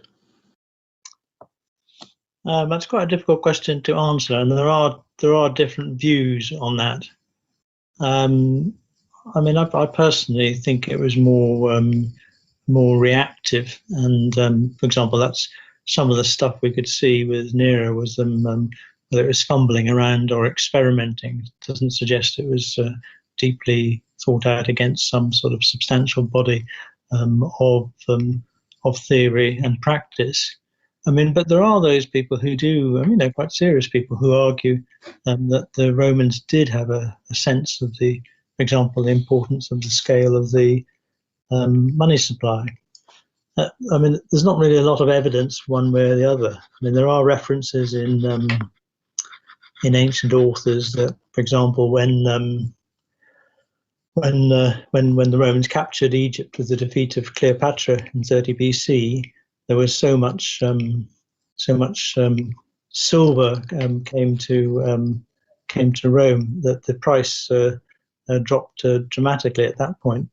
And there are one or two things like that from which people have tried to construct the view that there was a sort of at least a proto quantity theory of money in Roman times, but there's really no very good evidence of that as such. And I mean, what we tend to know about the operating of the Roman Empire was that mostly it was reacting to the situation it found itself in, rather than being put in, as it were, a very developed 5-year plan being put into operation. One of our other questioners says he remembers passages in Tacitus about discussing a real estate crisis that happened possibly during Claudius's reign. No, that's right. It's actually under Tiberius's reign, AD 33. Again, there was it's one of the things I didn't mention at the time. I mean, according to Tacitus, there was a problem with the amount of coinage around. It caused the property prices. It caused a lot of problems for property prices. And the only way, apparently, it was solved was by the Emperor Tiberius making enormous loans himself, apparently, as it were, increasing the amount of coinage in circulation. And we do hear of a similar thing 80 years before. No, I can't do the maths. I'm not very good at geography and I'm not very good at maths. But in the 40s BC, we hear of a crisis, a caritas numorum, a shortage of coinage in the time of kind of Caesar, and the sort of problems it caused, and Caesar's attempts to do something about it, some of which were ineffective, such as he passed a law banning hoarding. Well, I'm not sure that had much effect. But more effectively, toilet rolls. He did start producing a lot of gold coins, which might have added to the amount of money in circulation. Right. Susie, would Nero's name on the ingot have been ligatured as well? And does any of this bear on the likelihood of deliberate damnatio memoriae? I think almost certainly, given the sort of the small space that's there, it must have been ligatured in order to get it in. There is a little bit of a character that you can see right next to the cut mark that might have been it. But I think yes, the short answer to that question is yes. I'm sure it would have been ligatured. It did look as if it had been chopped off as well, didn't it? Yeah, I mean it was a very definite cut, and so I think. I thought that was pretty convincing. Yeah. Do you think there's a link between the pig and the villa? Are they overlapping dates? Possibly was the pig coming to or coming from the villa? That's the $1 million question, isn't it? Really. We'd like to know where it was going, but I'm not quite sure. I think we're too early on in the project to tell whether it's sort of contemporary date. The guess is that there must have been something there at the same time that the pig was around, but it's slightly further north, and I'm not quite sure how it ended up in the site that it did, if it was heading towards the villa, unless the delivery men were lost. It is North Wales, isn't it? Yes. Maybe they were thinking they were leaving it with a neighbour. Well, that's the thing. Yes. Someone does say that on the subject of security, it was not just the transport of gold and silver that attracted attention, but also of lead. There's a fortlet adjacent to the lead working at Charterhouse in Somerset, and therefore, one wonders how on earth this pig did indeed fall off the back of a cart. Yes, exactly. Well, this is the problem, isn't it? I mean, did somebody steal it? I mean, how do you steal something that weighs nearly 10 stone? I mean, it's quite a hefty object to even lose, and somebody would have been into trouble for having lost it in the first place. So I think they would have tried to retrieve it if they could have done. So again, it's a real mystery, and one of those questions that we may never know the answer to. But we'll keep looking. Could you just briefly? Well, I know we're running close on time, Sam. So I'm just going to come up with one final question. I think.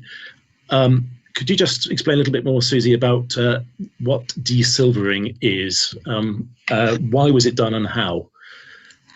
I knew somebody would ask me a really technical question like this. My learning curve has been incredibly steep over the last little while.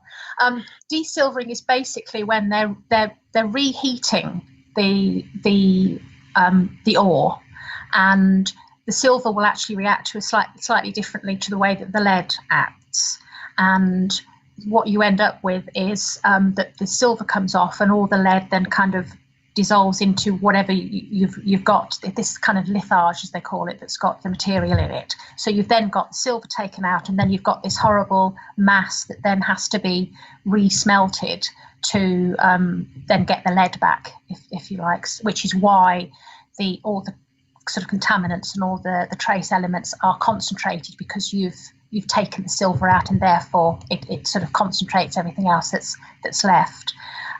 It's called cupellation, and that's basically how they sort of did it. They just sort of, so it's quite a complicated process to actually take the silver out. Silver was worth something like 100 times more valuable than lead, so it'd be well worth doing. Yeah. Okay, I think Sam, that's probably all we've got time for. So back to you. Thank you, Tim. And I was just going to mention two more things relevant to that. One, the silver smelting, they reckon would have been a pretty horrible job to do, and your life expectancy would have been quite short. I think they just said at Mendip. And the The other thing is the security element. It's interesting how the gold mines in Spain, and Andrew, correct me if I'm wrong, there was a legion based, wasn't there, in northwest Spain? Yeah. Keep an eye on the gold mining there. And at the gold mine further south from Susie, Dolacotti in Wales, they had a Roman auxiliary fort there to keep an eye on the gold mine too. So it goes back to your security in Rome as well. I mean, they were very, very security conscious when it came to gold and metals. Imperial fist was there. So thank you very much again, Susie and Andrew. Really interesting start.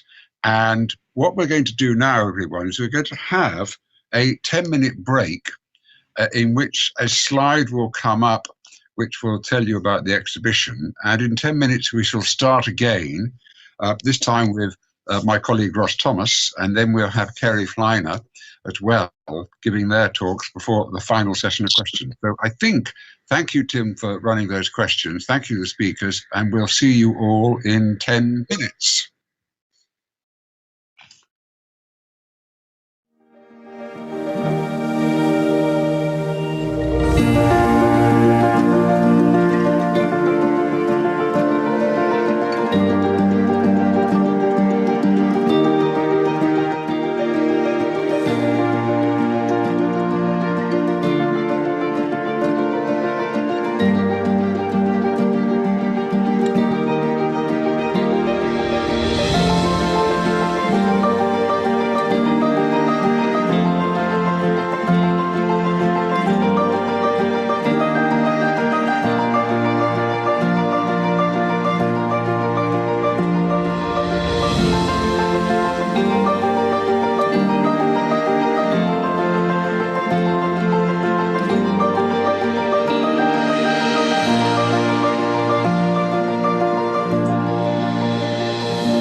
Everyone, to the second half of our symposium, and I'd like to start off by welcoming Dr. Ross Thomas, who is one of my colleagues at the British Museum in the Department of Greek and Roman Antiquities.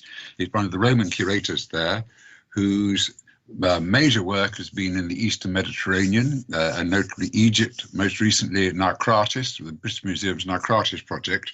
And I'd like to also give him a personal thanks for all the work he's done to help out with the Roman exhibition that we have in Tongeren in Belgium at the moment, because it's required all sorts of remote working. So Ross is going to talk to us about new research that he's been carrying out at the museum on an archive which hasn't really had an awful lot of attention. And his talk is called Gems, Fakes and Nero.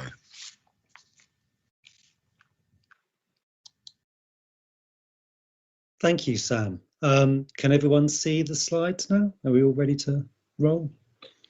Slides, okay. Fine. Yes. Yep. Okay, so today I'm going to talk to you about how glass gems were inspired by the tastes of the elite in general and by Nero specifically, and how these tastes appealed to quite a wide segment of Roman society in Pompeii and Herculaneum, the cities which were buried by the volcanic ash of Mount Vesuvius just 11 years after Nero's death in 68 CE.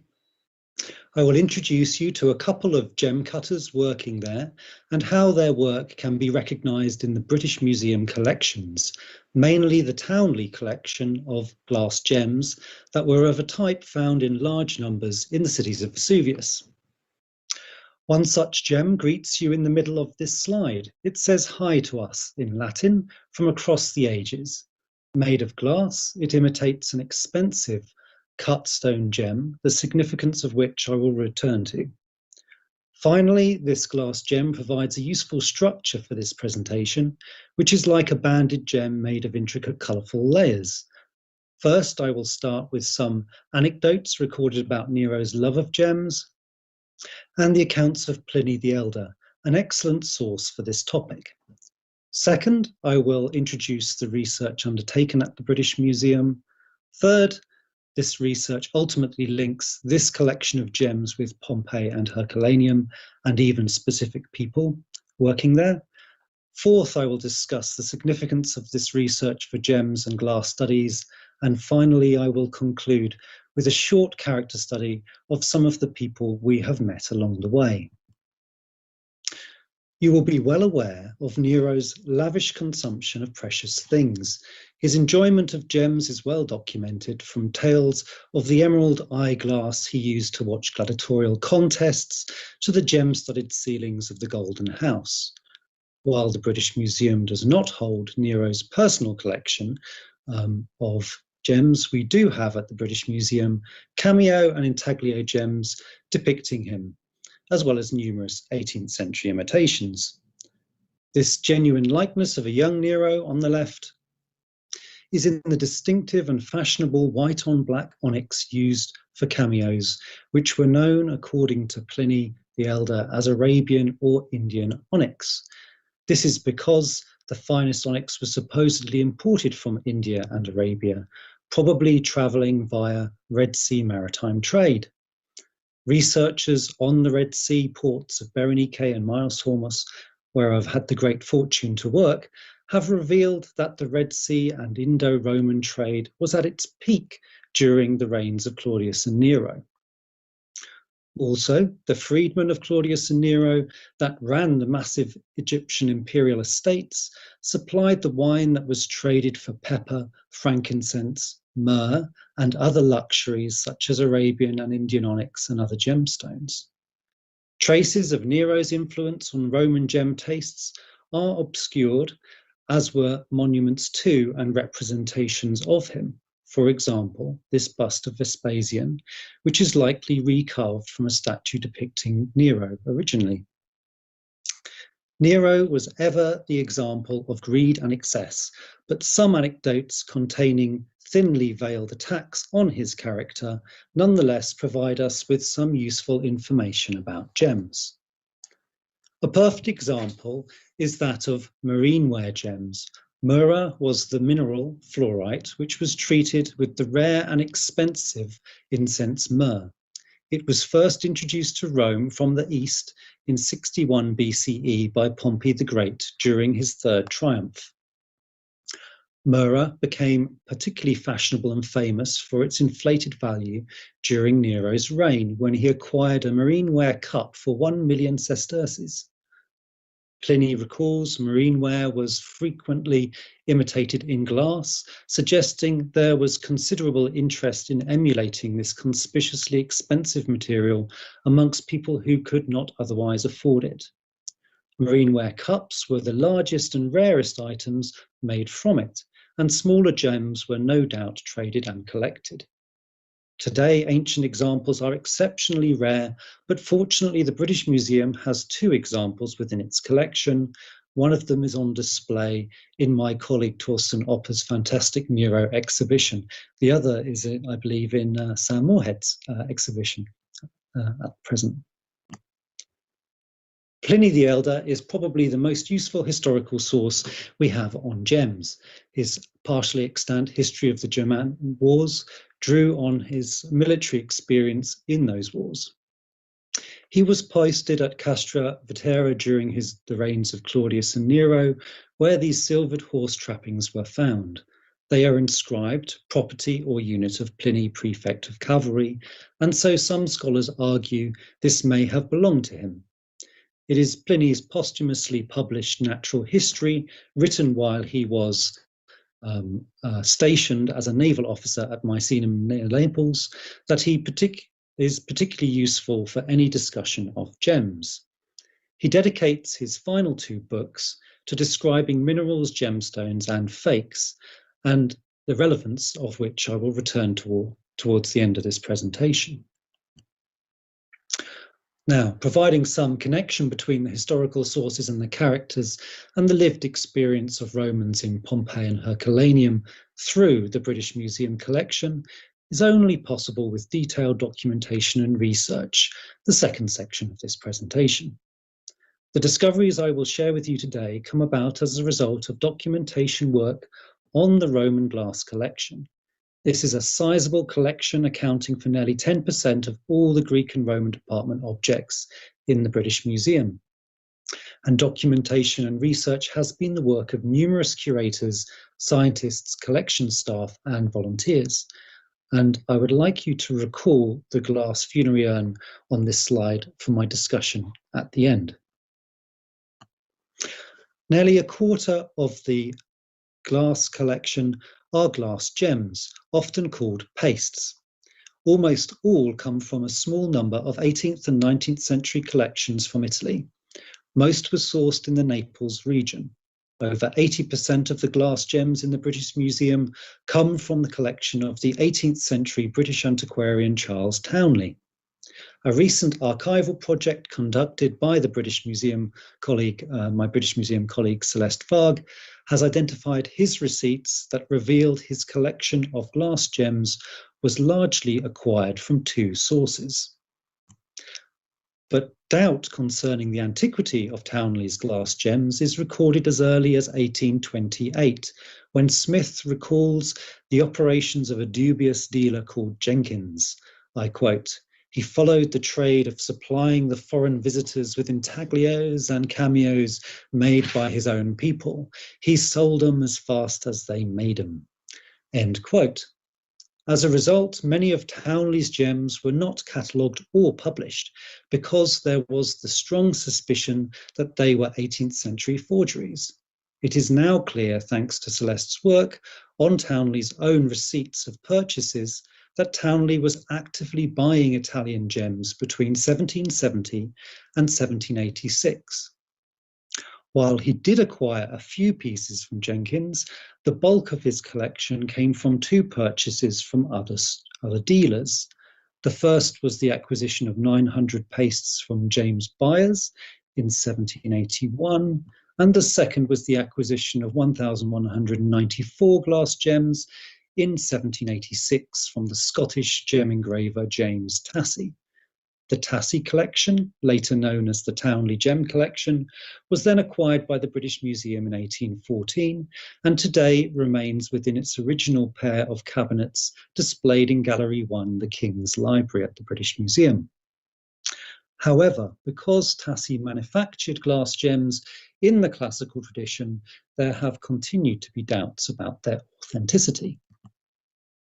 The gems are still held in their original gilded paper alongside their impressions. You see an example tray here. The group is diverse in subject, colour and quality, with numerous duplications of scenes. Some are clearly from the same mould series, that is, that a glass blank is heated to its softening point over a mould, filling the incised design in the mould. In this way, many seemingly identical objects could be made using a mould, or if multiple moulds were made, using the same mould series.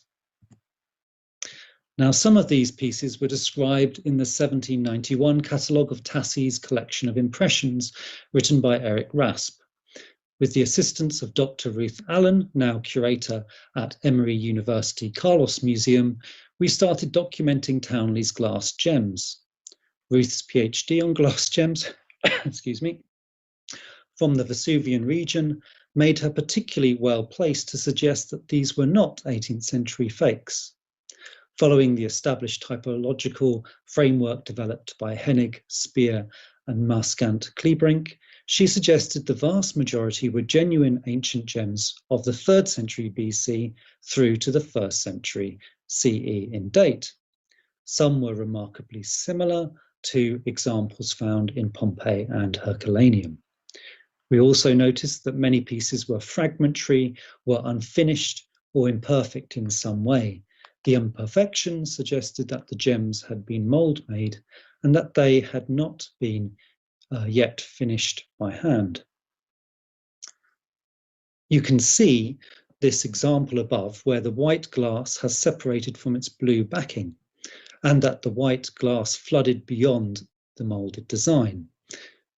Many seemed to be unfinished or wasters from a workshop.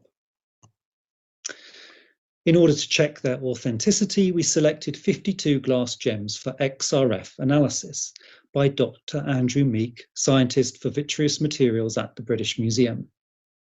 He conducted X-ray fluorescence, a non-destructive method for assessing the elemental and chemical character of objects that is particularly useful for glass. The sample comprised 33 Townley Italian gems 8 Egyptian glass gems, and 5 18th century glass gems made by James Tassie. These were subdivided into groups according to colour of both solid and layered glasses, which imitated different semi-precious stones. It was clear that all of the Townley gems tested were genuine.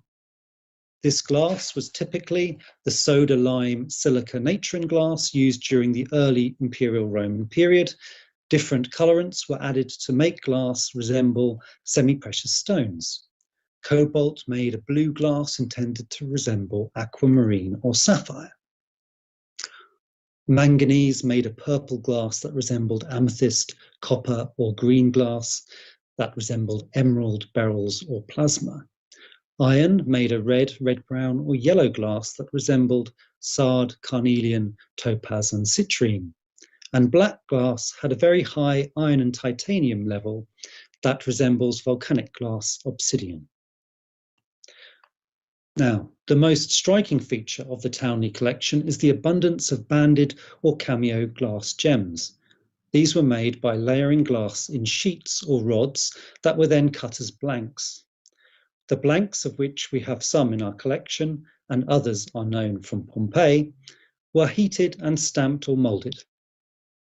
Layered glasses, imitating onyx and sardonyx, were made using a layer or layers of blue, purple, black, or brown glass and a layer of opaque white glass over the top. Opaque white glass was made by adding calcium antimonate. It could also be added with other colorants to make light and opaque colors, such as the light blue used for Niccolo. Both black banded and plain black gems imitating volcanic obsidian glass are discussed by Pliny. The examples we tested had very high iron and titanium levels. This is consistent with the composition of volcanic sand, which makes me wonder whether they may have been adding volcanic sand to the glass as a colorant, although this requires further analysis. Gems with an opaque white band between transparent decolored glass, imitating a gem called by Pliny Lucus Chrysos. There is also a group of brightly coloured banded green, blue and white glass gems that have been found in large numbers in collections and in the excavations around Vesuvius and elsewhere across the Roman Empire.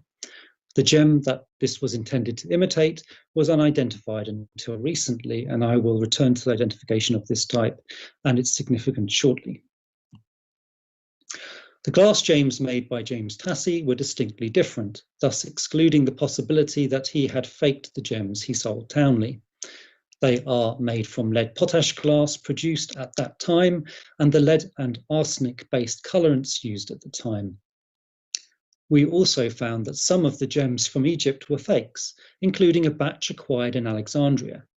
Interestingly, another group acquired from Alexandria that were previously thought to be fakes turned out to be genuine. All of the Egyptian gems, both ancient and modern, were distinct in style and chemical character from the Italian ones. With documentation complete and the authenticity assured and scientifically proven, it was time to look for parallels for the Townley glass gems. Before we travel back to the shadow of Vesuvius, it should be noted that Roman glass gems were produced in a number of places. An important study by Enrico Buttini in 2019 published a large group of unfinished gems and wasters from a Roman workshop in Ostia, and these are broadly contemporary with those from Pompeii and Herculaneum. They are distinctly inferior in range, quality and complexity and are rarely of layered glass. None of the gems illustrated from Ostia provide examples from the same series or even close parallels to those in the large British Museum collection, which comprises over 2,000 examples.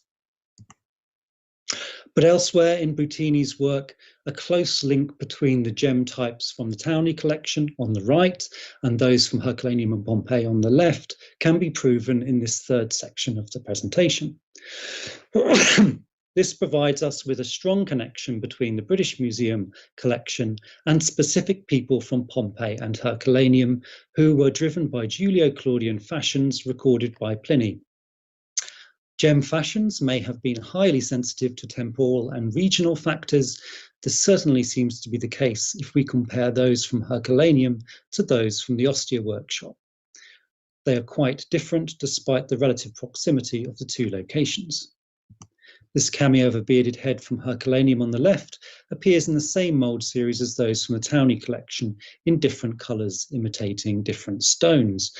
But it is in the house of one Lucius R. Antigonus that we find the best group of parallels of Herculaneum, from Herculaneum. His name was written on the wine amphora discovered during the excavations of 1936 to 7. This is the house of the gem cutter, Lucius R. Antigonus, a priest of Hercules. The fine Augustan-style marble portrait bust found there of a man with red hair probably depicts his patron, although we cannot be certain. Antigonus has been interpreted as a gem cutter on the basis of the many gems of high quality found in his rooms, including a substantial collection found in a chest on the upper floor and unfinished examples that were found in the nearby sewer that were excavated in the 1990s. These many gems were made of both stone and glass. As we find across both Herculaneum and Pompeii, glass gems may have been sought because the range of genuine semi-precious stones were relatively limited, and indeed often simply engraved in this rather drab red-brown sard. The glass imitations were quite high quality, but they required some additional work to remove mould defects. So Antigonus's glass gems that you see here from the house and chest were highly varied and used complex multicoloured layers. They have numerous close parallels, which you'll see fading into this animation from the Townley collection. You can see the cameo glass gems sometimes have 3 layers of glass, and all are represented with examples from the same mould series at the British Museum. However, Antigonus's gems have been completed, and the British Museum examples are somewhat scrappy, damaged or unfinished. The central gem is an interesting example. You can see the same mould series was impressed into imitations of different stones in the British Museum collection. Gems with this scene have historically been dated by gem specialists to the 3rd century BC, but the glass used to make these was first invented in the 2nd century BCE and was popular until the mid-1st century CE, when actually all of these examples were probably made. Vast quantities of gems were discovered in Pompeii. I have highlighted above concentrations of gems and gem-making activity at the site. We know of an engraver Priscus and a gem cutter Campanus from inscriptions found there.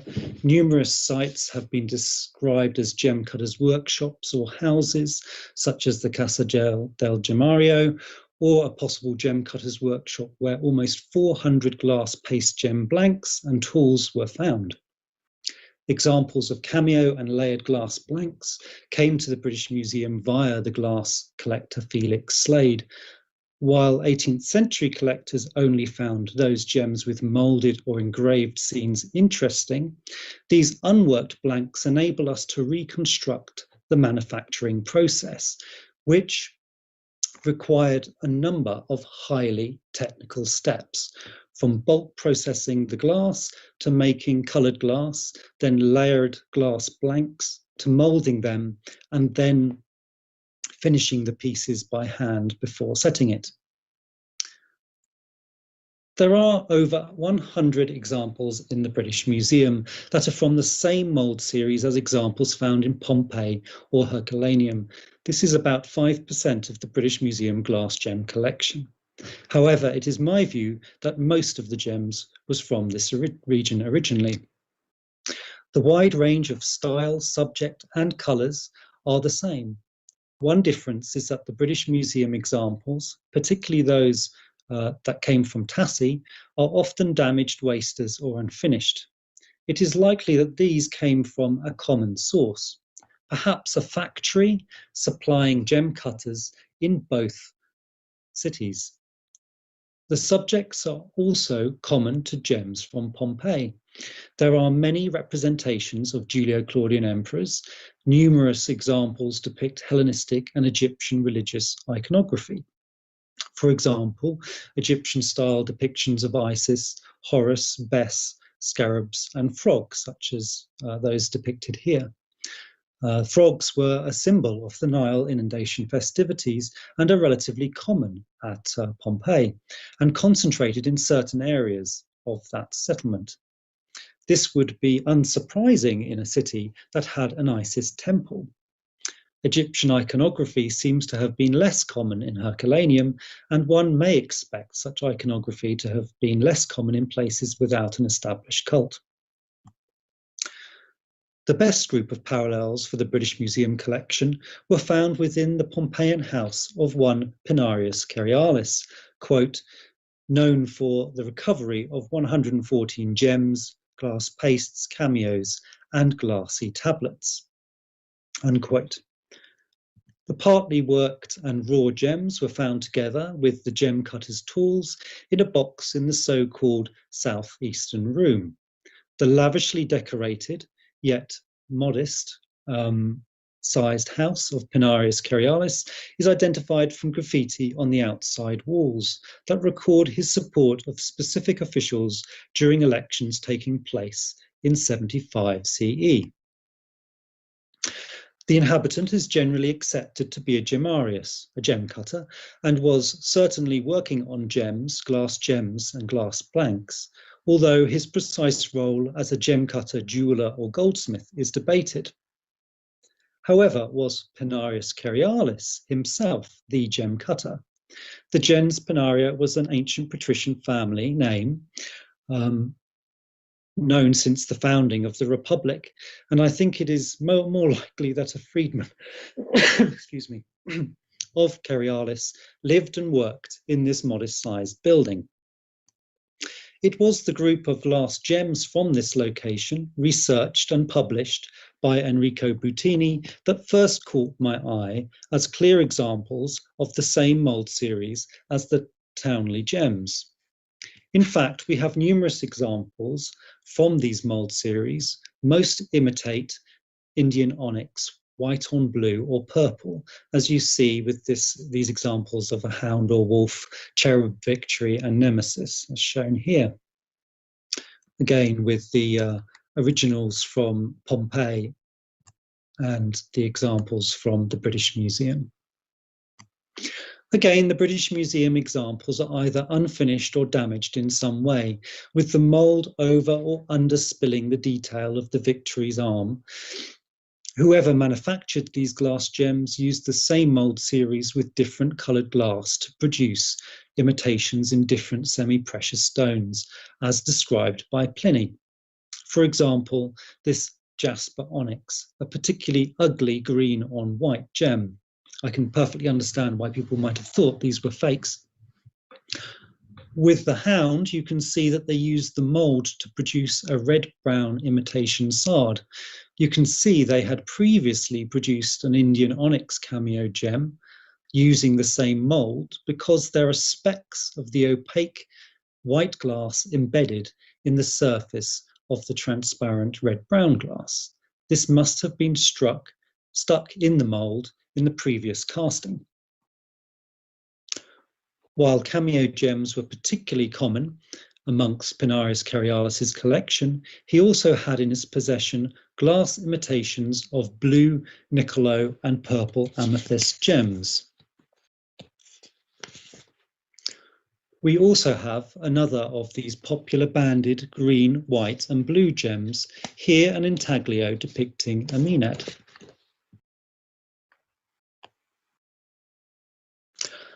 Maenads were commonly depicted on such gems, as you can see with these two close Townley examples in the British Museum. Further parallels are known from Warsaw and the Getty Museum.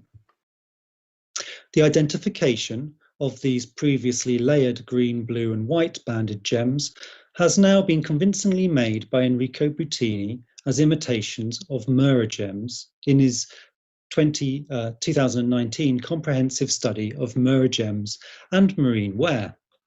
The significance of this discovery and the Herculaneum and Pompeii gems is subject of this fourth section of this presentation, in which I will focus on the Mura and Cameo gems imitated in glass, that is, to look at the significance of these discoveries. The gems we now know imitated Mura have often been incorrectly provenance to Syria or Iran and dated too early. They were usually ascribed a 3rd or 1st century BCE date and given a Hellenistic or Etruscan period or cultural designation. Yet such examples were made right up until the Vesuvian eruption in 79 CE. Clearly, we need to revise the dating of some gems that had been dated too early, which returns us to the marine ware cups. If these are imitations of marine ware, we should not be surprised with the Julio-Claudian date for them, considering the historically attested introduction date and period of use of Mura. We should also consider the large Indian onyx imitation cameo glass. A wide range of white on blue or purple portraits of the Julio-Claudian dynasty are now known. Many of these come from the cities of Vesuvius, although they are known from other sites also, with the last example from the British Museum, the Augustus there, was found in Cyprus. And these are all from the same mold series. If we consider who is represented, it would seem that the whole Julio-Claudian dynasty is represented, from Augustus to Nero. However, XRF analysis confirms that the 2 Nero examples in the British Museum collection, here shown in the bottom right-hand corner, although I think they might be obscured by my face, are in fact 18th century fakes. And perhaps in this instance, we can blame that Jenkins fellow I mentioned earlier. However, representations of all earlier members of that dynasty I can confirm are genuine Roman glass gems. Assuming that the portrait identifications are still correct, it would seem that the latest characters represented were Claudius and possibly Agrippina the Younger. These portraits are larger than most gems, and the putative Drusus in the top row, seen, you can see on the second from the right, is still in its original setting, a gilded bronze setting for a medallion. What does this mean, and what were they used for? Well, such portraits are commonly dated to when the figure depicted was alive. But these are not coins, so what if these were, or at least some of these were produced after the character died?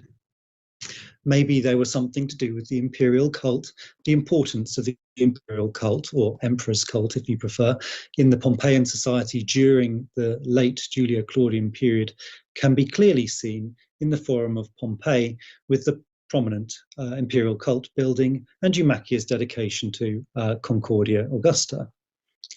It is in this context that the display of these cameo busts makes most sense.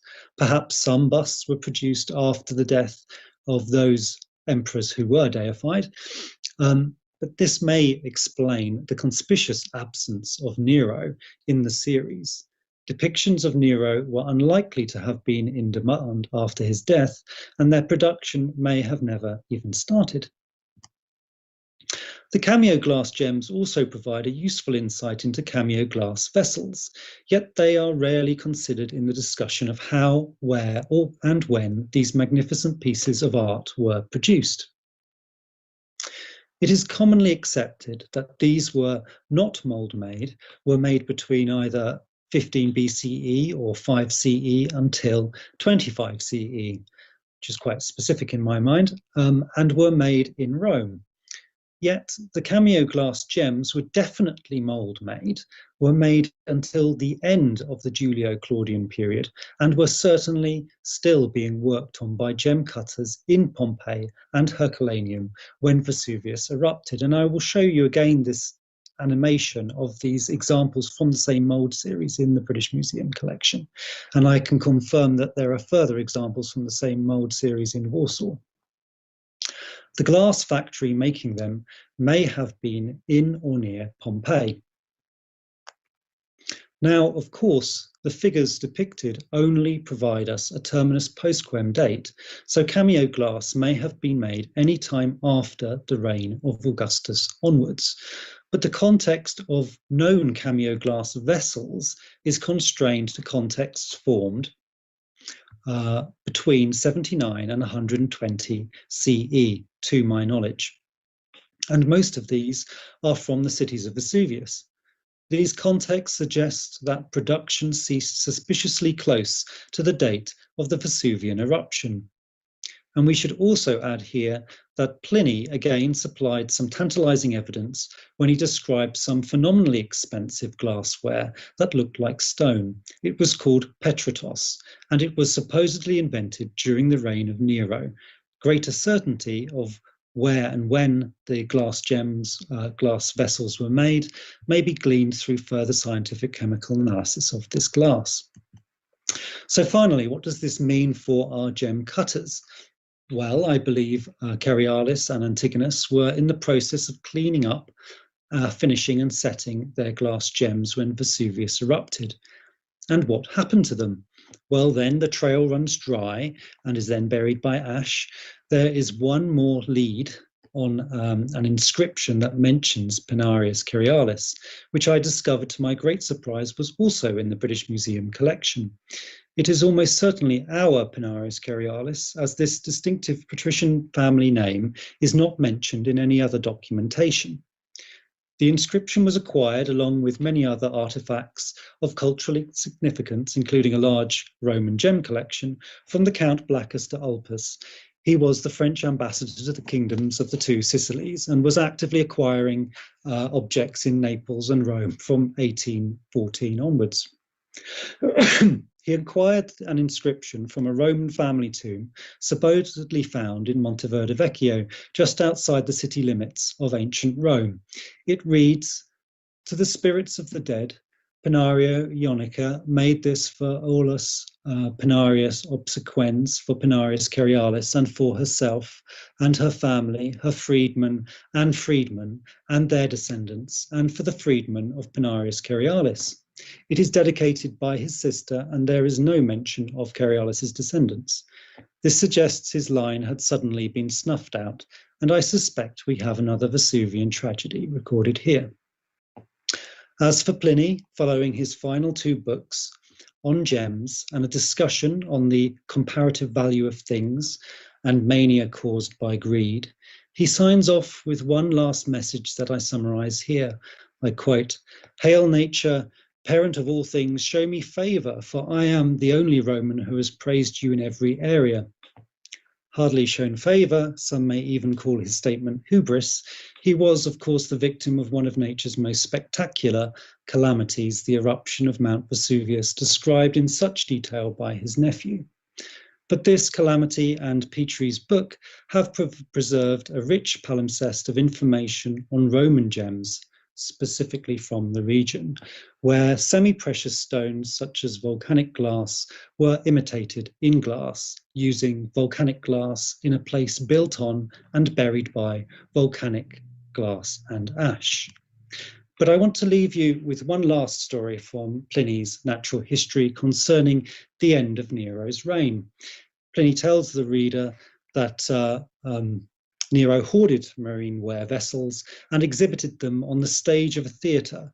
The fragments of one smashed cup displayed in a glass urn, I quote, "like the body of Alexander the Great himself," end quote. Murrah and the display were clearly used as a somewhat propagandistic metaphor for Nero's cruel, greedy, and selfish rule. I don't think we can really think of Pliny as an unbiased writer on the subject of Nero. But the display only fed the public interest in and demand for Murrah gems, explaining why glass imitations were still being actively worked on by gem cutters in Pompeii and Herculaneum a decade later. I hope this context will increase your appreciation of the exceptionally rare complete marine ware cup on display in the new British Museum exhibition, Nero, the man behind the myth. And I would like to thank Sam for inviting me to speak today, and you for listening. And I'd like to thank everyone involved in the glass documentation project, particularly Ruth Allen, Andrew Meek, and Celeste Varg. Thank you, Sam. Thank you very much, Ross. Excellent. It really was an eye-opener for me, and it's wonderful to see the context of those cups, because we normally only look at them within the very small amount of information that we provide with them, rather than all that wonderful background. Complete eye-opener. Wish I'd known that sooner. What we'll do, we'll wait for questions for you, Ross, until Carey has, our next speaker, has given hers. And Carey, let me introduce, is a senior lecturer in Roman history at the University of Winchester, and she has special interests in Roman women and Roman sport and recreation. And she's spoken and published on Agrippina the Younger, on the depiction of Nero in BBC's Doctor Who, and recently published A Writer's Guide to Rome with Manchester University Press. She's currently working on a study of the 9th century poet Amuldus Negellus and Carolingian reception of classical imagery. And Carey today is going to talk to us about Claudia Octavia, stepsister and wife to Emperor Nero, images and imagination. The floor is yours, Carey, and you'll need to unmute.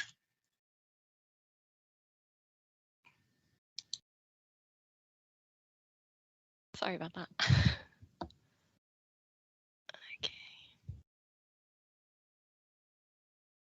Oh, for goodness sake. Excuse me.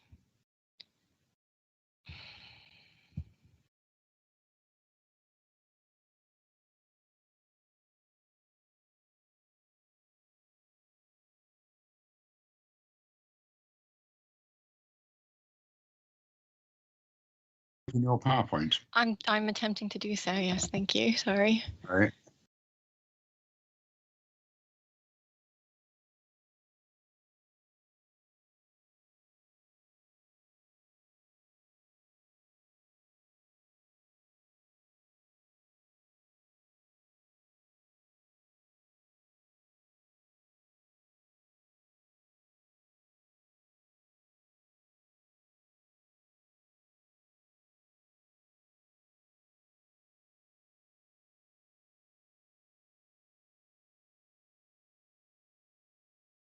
Sorry about the delay there. Right, cool. I can see it too. I'm not really into the crown, but I tuned into the most recent stories, you know, the ones that covered Princess Diana and that, because it's stuff I vaguely remember popping up through a lot of filters in America when I was a teenager. And I found it really fascinating to watch with a British husband, because I kept asking all this, did that really happen? Do you remember it happening that way? And I was also really fascinated by the objections from people, obviously in England, who were there at the time, because you remember in the press, they were saying, oh, there should be disclaimers because it's all biased and that. And I found it very, very interesting because it shows how real life people can become almost folkloric characters in living memory. And to me, the crown resembles no little resemblance to what we know about a genre of Roman tragedy called the toga praetexta. And these were Roman plays, these were Roman dramas and tragedies about real life people acted out often within living memory, if not, you know, sometimes witnessed by the people that the plays were about. They were acted out in popular media. They could be very biased. They could be teaching lessons, kind of like The Crown. Now, the only surviving praetexta is the one that features as one of its main characters, Claudia Octavia, the first wife of Nero. And in the play, she's this victim of Nero's cruelty and his mistress's whims, and she's the darling of the mob. The play covers Nero and Octavia's divorce and Octavia's subsequent banishment and murder in 5 acts. The supporting cast includes Pompeii, Nero's mistress, Seneca, and the ghost of Nero's mother, Agrippina. In the course of the play, Octavia bewails her fate, but she says, you know, she's going to maintain her dignity and she's going to always have this public face. The chorus of the play sympathizes with her, curses the public who supports Pompeii, and says, oh, if only Octavia had had a child, then she would have been completely fulfilled with her motherhood.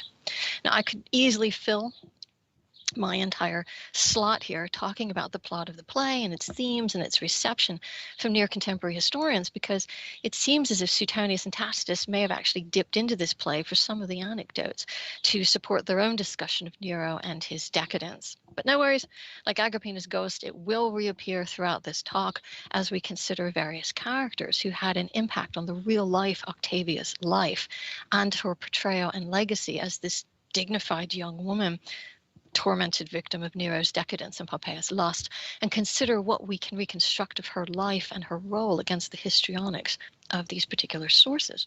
So I'm going to introduce Octavia as the wife of Nero, consider some of the sources that we have for studying her, and make an attempt, because there's not that much about her that actually survives in the sources, so make an attempt to kind of reconstruct the atmosphere, the context of the life of a young woman growing up in the center of the Julio-Claudian family. So that can include some discussion about what we would expect from the education of one of these young women, her involvement in imperial life, which includes her involvement in politics, influence in politics, marriages in terms of politics, and of course the perils and dangers that such a young woman may have faced at court. That way I can consider Octavia's life and her afterlife with some specifics, I think, and how she's transformed in the historical record from being an imperial daughter to this symbolic victim of Nero's excesses. Now, when we look at the sources, the big three that preoccupy everybody, including my students, are Suetonius, Tacitus, and Dio Cassius. They're our main literary sources. And when you read these main sources, Octavia is always encountered in the context of other people. So it's hard to find her just on her own. So she's usually described in the context of her parents, the Emperor Claudius and his third wife, Messalina. Or, of course, she's folded in to stories about her husband's family. That is our boy Nero, Agrippina the Younger, his mother, and Pompeii. There's also, of course, Seneca and this play, The Octavia. Now, whether he wrote it or not is a matter of debate among historians and literary scholars. It's most likely a work of Flavian propaganda, which sympathizes not only with Octavia, but her brother Britannicus. The play is attributed to Seneca probably because he'd adopted a number of Greek tragedies by Euripides, and there's a real Medea vibe in the Octavia. She bewails her life and is just baffled by being a pawn, bewildered by her fate. Seneca gets all of Act 2 of the play for his set pieces, and his character spends his time arguing with Nero and how poorly he treats his wife, and of course Nero is able to defend himself, and he comes across as a right stinker. So I know this symposium is meant to kind of rehabilitate Nero, but it's really difficult to do in the context of his wives. Another Seneca connection to the play, of course, is that he in real life was Nero's long-suffering tutor, and Seneca probably wrote a number of Nero's speeches in the early days of the emperor's reign. Certainly his freshman speech as a newly minted emperor, Tacitus notes wryly, was one of borrowed elegance, implying that Seneca probably wrote the play. And of course, Seneca is also associated with being a Stoic, and he's best known these days for his philosophical essays, and of course being Nero's tutor, but we're going to see how he gets involved in Octavia's life as we move on. Now, him becoming tutor, he owes that to Agrippina the Younger, so this was a real favor on Agrippina's part. So whatever kind of reluctance Seneca might have had as Nero's tutor, he did owe his life to Agrippina the Younger. He'd been exiled on trumped up charges, and Agrippina brought him back. He wrote a number of essays for Nero as well, for example, on clemency. He's going to retire from Nero's position as mentor and tutor in 62 when he's more or less had enough. He's going to lie low a bit, but he'll be implicated in a conspiracy and end up being forced to commit suicide in 65. Those are the literary sources. And in addition to these scraps of written material written about Octavia, there are, of course, material sources as well. Keen to shore up his Augustan and family connections, Claudius put his wives and children on his coins, for example. So we'll see a number of those illustrating my talk. There are also portrait busts of Octavia as a girl and a very young woman. And there's a beautiful green cameo that was created in honor of her marriage to Nero, the nicest thing that came out of that marriage, in fact, and that was a gift given from the provinces. So let me move on to what we've got about Octavia in the sources. So she's the older child of the Emperor Claudius and his third wife Messalina. She's born around AD 39 during the reign of Caligula, and she died around the 9th of June in 62. So she's only about 22 years old when she died. She has one full brother, and that's Britannicus, who was born in 41. She was very close to her brother, and he appears in the Octavia as well. He's another mournful ghost. There's a lot of ghosts in the Octavia. In real life, of course, after Claudius marries Agrippina the Younger, Britannicus is moved into a subordinate position to Nero as co-heirs to Claudius. But nevertheless, Claudius is going to promote both of his sons as his potential heirs. So we see a lot of imagery of Britannicus and Nero together on Claudius's coins. There's a number of statues of him. This is all as a part of Claudius's campaign to show the stability in his reign. So Britannicus is going to be kept in the background towards the end of Claudius's reign and hidden from the public so that Nero can bask in the sunlight and be acclaimed when Claudius died. However, Britannicus ends up becoming Agrippina the Younger's favorite when she feels that her natural son Nero is not providing her with the respect and the deference that she thinks she deserves because she's done so much for him in his career. Nero is going to panic that Agrippina is going to make good on her threat to replace him with Britannicus. So in front of assembled guests, including Agrippina and including Octavia, Nero had the boy poisoned. So Britannicus is only about 13 years old. It might have actually been on his birthday in 55.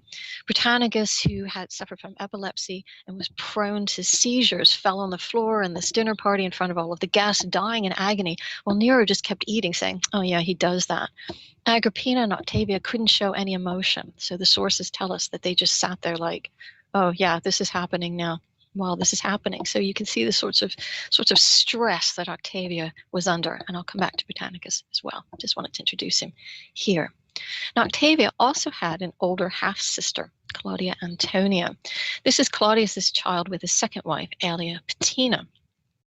Claudia Antonia survived the palace purge when her kinsman Sejanus was murdered and his family come under attack from pro-Tiberius guardsmen who were rampaging through the household. Very similarly, Claudia Octavia would have been imperiled as a child, also from the imperial guard, on the assassination of Caligula. So something the two sisters have in common is in their infancy, you've got this peril with the guard rampaging through and attacking the imperial family. Uncle Claudius, of course, famously is spared because he is found hiding behind the curtain and ends up becoming emperor. So there's a reprieve in Octavia's life. So it's a very stressful beginning, as you can see, for this child, very terrifying. Even as a young girl, like many young women in the imperial family, Octavia would have been a useful tool in cementing political and family alliances as a means to strengthen ties between her families. And this is very common amongst the aristocracy in Rome, especially through marriage. Octavia herself was of use to the Emperor Claudius because he wanted to make ties back to the Emperor Augustus. Unlike his predecessor Caligula, Claudius was not a direct descendant of Augustus. He's got some sideways on connections to Augustus, but you have to kind of wiggle up through the family tree and wander backwards to get to Augustus's sister Octavia Minor for any solid connections. Claudius's mother is Octavia Minor's daughter. Claudius's wife and Octavia's mother Messalina also helped to cement links with pedigree because Messalina was also descended from Octavia Minor. But this daughter, Claudia Octavia, is going to be important in terms of making marriage alliances for the future succession, as we'll see. So Claudius is kind of on wobbly ground because he doesn't have this direct inheritance from Augustus, the Augustan bloodline. So Claudius is going to use family imagery, especially of women, to legitimize his reign, and he's going to use arranged marriages to help arrange his to help strengthen his own images as well. Claudius had been doing this with his family from the very start. He showcased his wives, Messalina and Agrippina the Younger, in his coinage and in statues. He's going to showcase his mother, Antonia, in his iconography as a model Roman woman representing Republican values, again evoking stability for the state. So here's Antonia. She showed all of the hallmarks of a noble and proper woman as the daughter of Mark Antony and the daughter of Octavia Minor. So she's got these examples of fortitude and good motherhood, which will also be embodied in our Octavia. You can see this through the notice hairstyle. That was a sign of Republican respectability that these women wear. So Claudius knew well the value of a woman's pedigree and the legitimacy and the imagery that it could transfer onto a man. This pedigree can ensure these strong bonds of family that a wife can confer through her reputation and the reputation of her own pedigree. Now, after Messalina was executed, we'll get to her in just a second, Claudius was persuaded to marry his niece, Agrippina the Younger. And again, this has to do with these connections to Augustus. She was a direct descendant to Augustus with all the baggage that pedigree would imply. So this is going to strengthen Claudius's legitimacy to the imperial office. It also prevents any other man from marrying Agrippina and thus having a legitimate basis to challenge Claudius himself. Agrippina brings to the marriage a healthy son, another direct descendant of Augustus. He's going to be adopted by Claudius. Of course, this is Nero, and made into the heir. So now Claudius might not have the bloodline himself, but he's married into it, and he's got the heirs that he can now use.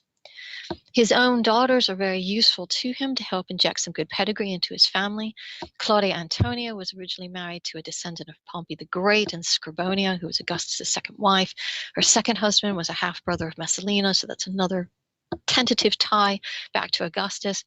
It's Octavia that he wants to use to inject some really good blood into the family line, because in 48, when Claudia was about 9 years old, she was betrothed to this guy, Lucius Junius Silanus Torquatus. Now, he's much older than she was, but he's one of Augustus's grandsons, and he would have added strong ties for Claudius back to Augustus.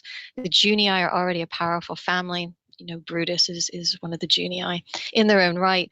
Like I said, Silanus has the direct descendancy. It's a very good political marriage because any children that these two have would be direct descendants of Augustus. And Claudius would be able to promote that by saying, I've swung the line back over to the Emperor Augustus. However, it's not to be. Agrippina the Younger felt that Silanus was a threat to her, and she is going to use her influence to have Silanus done away with. So there's trumped up charges against Silanus, claiming that he committed adultery with his own sister, a very common bit of mudslinging. He was stripped of his offices, and he was forced to commit suicide in 49, which coincidentally was the year that Agrippina married Nero. Not Nero, excuse me. It's the year that Agrippina married Claudius. There was public outrage at the death of Silanus, and it's reflected in the Octavia. So this quote from the Octavia. Tacitus says that this added to the public indignation of Claudius marrying Agrippina and how she was manipulating him. Now, aside from this broken engagement, we don't really know many specifics about Claudia Octavia's early life at all. We know that her sister had been raised by Claudius's mother following Claudius's divorce from Aelia because it was dangerous to be associated with members of Janus' family. We have to presume that Claudia Octavia and Britannicus were either raised by Messalina or more likely other members of the household, wet nurses and the like.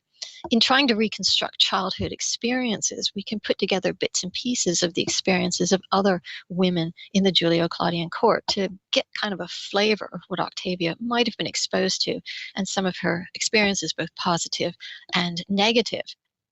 Now, Julio-Claudian daughters had always had a prominent role in imperial politics. If not as pawns in political marriages, then they were outspoken women. So Julio-Claudian women tend to come in two flavors, being really outspoken, independent, influential, getting into a lot of trouble, or they tended to be these models of idealized family character and motherhood. And this makes them very distinct, the outspokenness from the Republican sisters. It's going to be our Octavia who falls into the category of the respectable woman. And she doesn't stand a chance because she's surrounded by the more outspoken, independent, influential type of Julio-Claudian women. A lot of this can be laid back at Augustus's feet, why you've got these two different types of women. Augustus had no sons. He only has his daughter Julia, whom you see depicted here.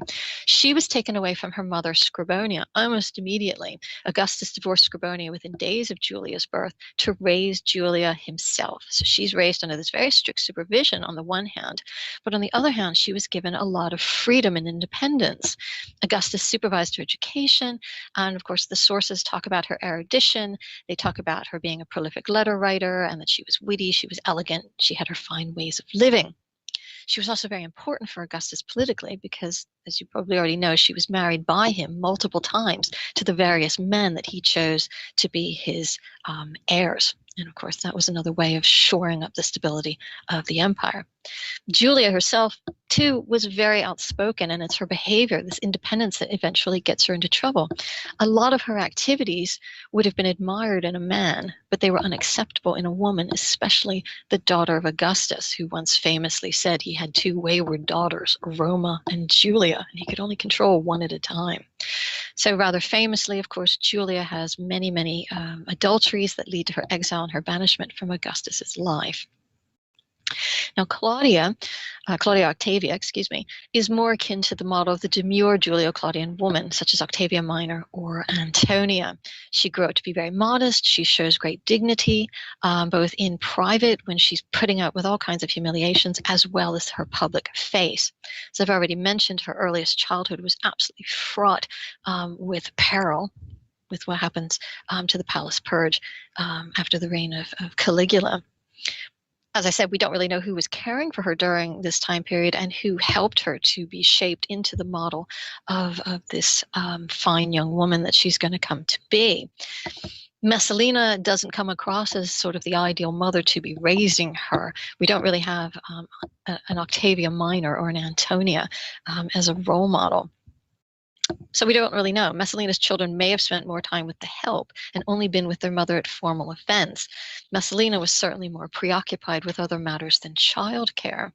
Now, her own role as a mother has recently been reevaluated in an article published by Geese in 2019 that argues that, yes, Messalina was a negligent mother, but she was more of a prodigal mother than an undeserving one. And again, here's another one of these Julio-Claudian women who is associated with being a bad wife and a poor mother because of the sources as a way of attacking and criticizing Claudius for not being able to keep his household under control.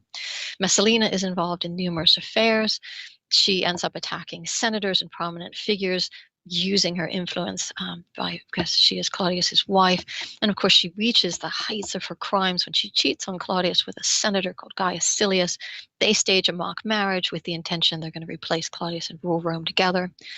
Messalina is arrested and then she's executed. Again, that's another blow for Octavia. We have no idea what Octavia or Britannicus thought of the execution of their mother, although again, it's touched upon in the Octavia as part of Octavia's tragic upbringing. Additionally, with the marriage, oops, I got behind my slides. There's Messalina there in the Louvre. Sorry.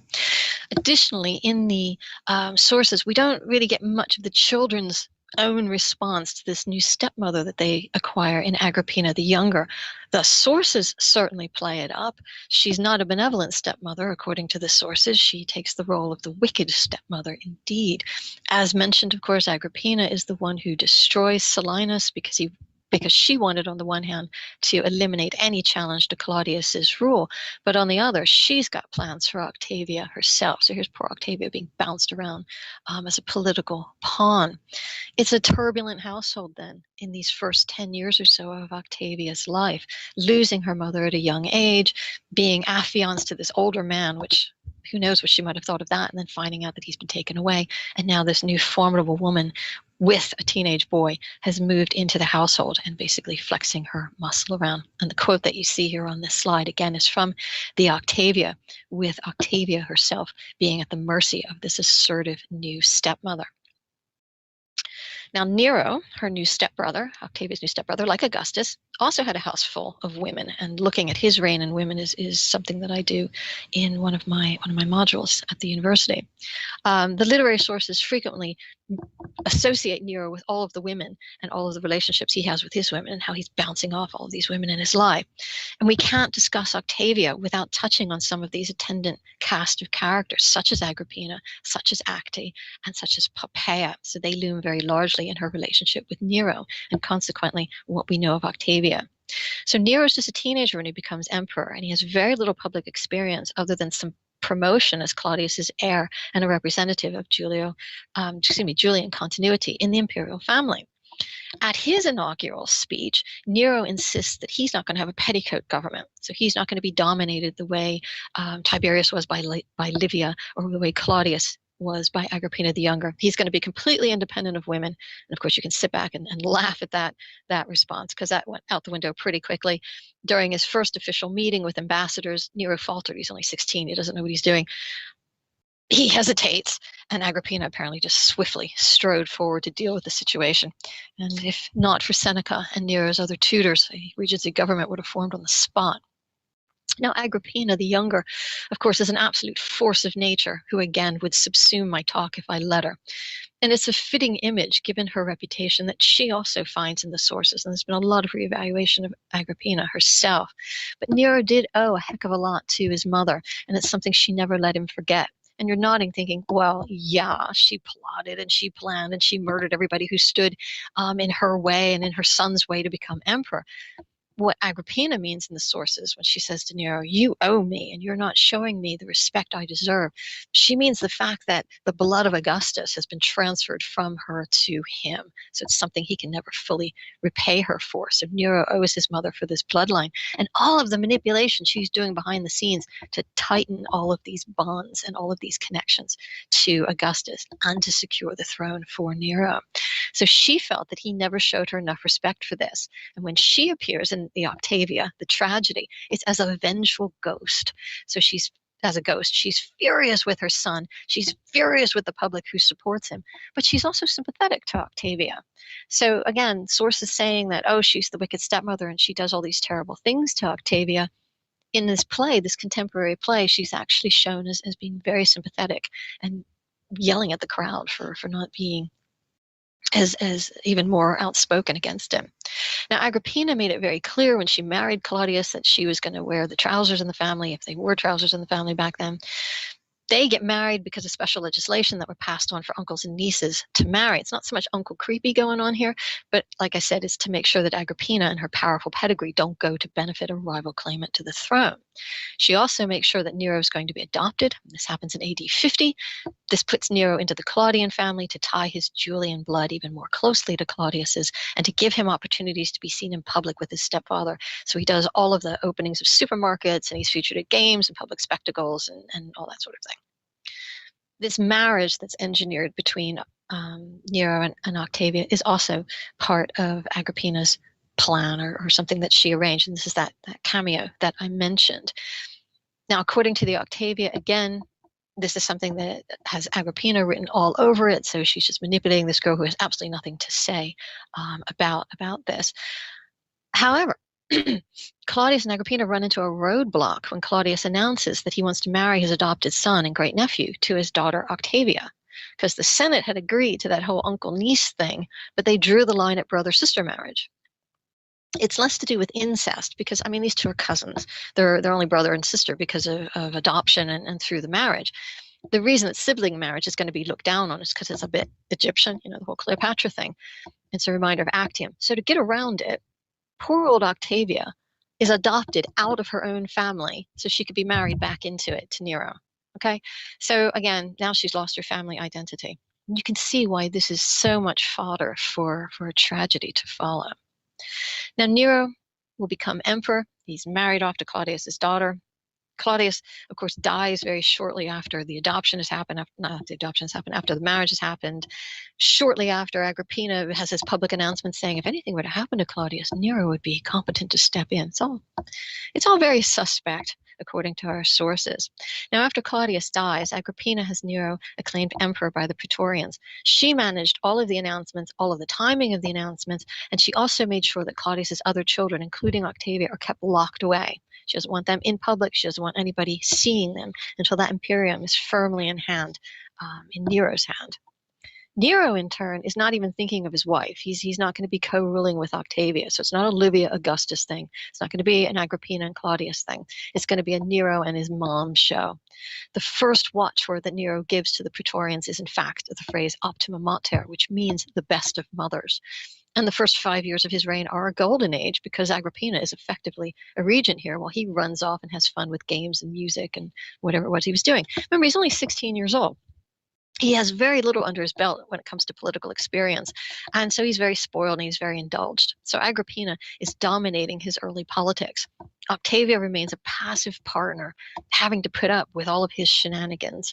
And she has little to no say in this household. So she is a very inhibited subordinate character throughout all of this.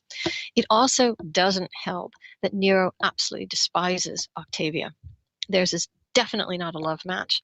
Instead, when he was a teenager, Nero's true love is a freed woman called Acte. So this is not Acte in this portrait here. This is an actress contemporary to the time period. Acte seems to have been a former slave either in Claudius's household or Claudia Octavia's household. This affair really, really bugged Agrippina. Now, Nero seems truly to have loved Acte, and to take up a freed woman as a mistress was not particularly unusual for a Roman aristocrat. Nero was just nuts about her. He even purchased a fake genealogy to make it look as if Acte was of royal birthright, and he tried to bribe ex-consuls into pinky swearing that this genealogy was true, and that really, really cheesed off Agrippina. What was scandalous about this particular relationship was Nero's suggestion that he was going to divorce Octavia and marry this former slave.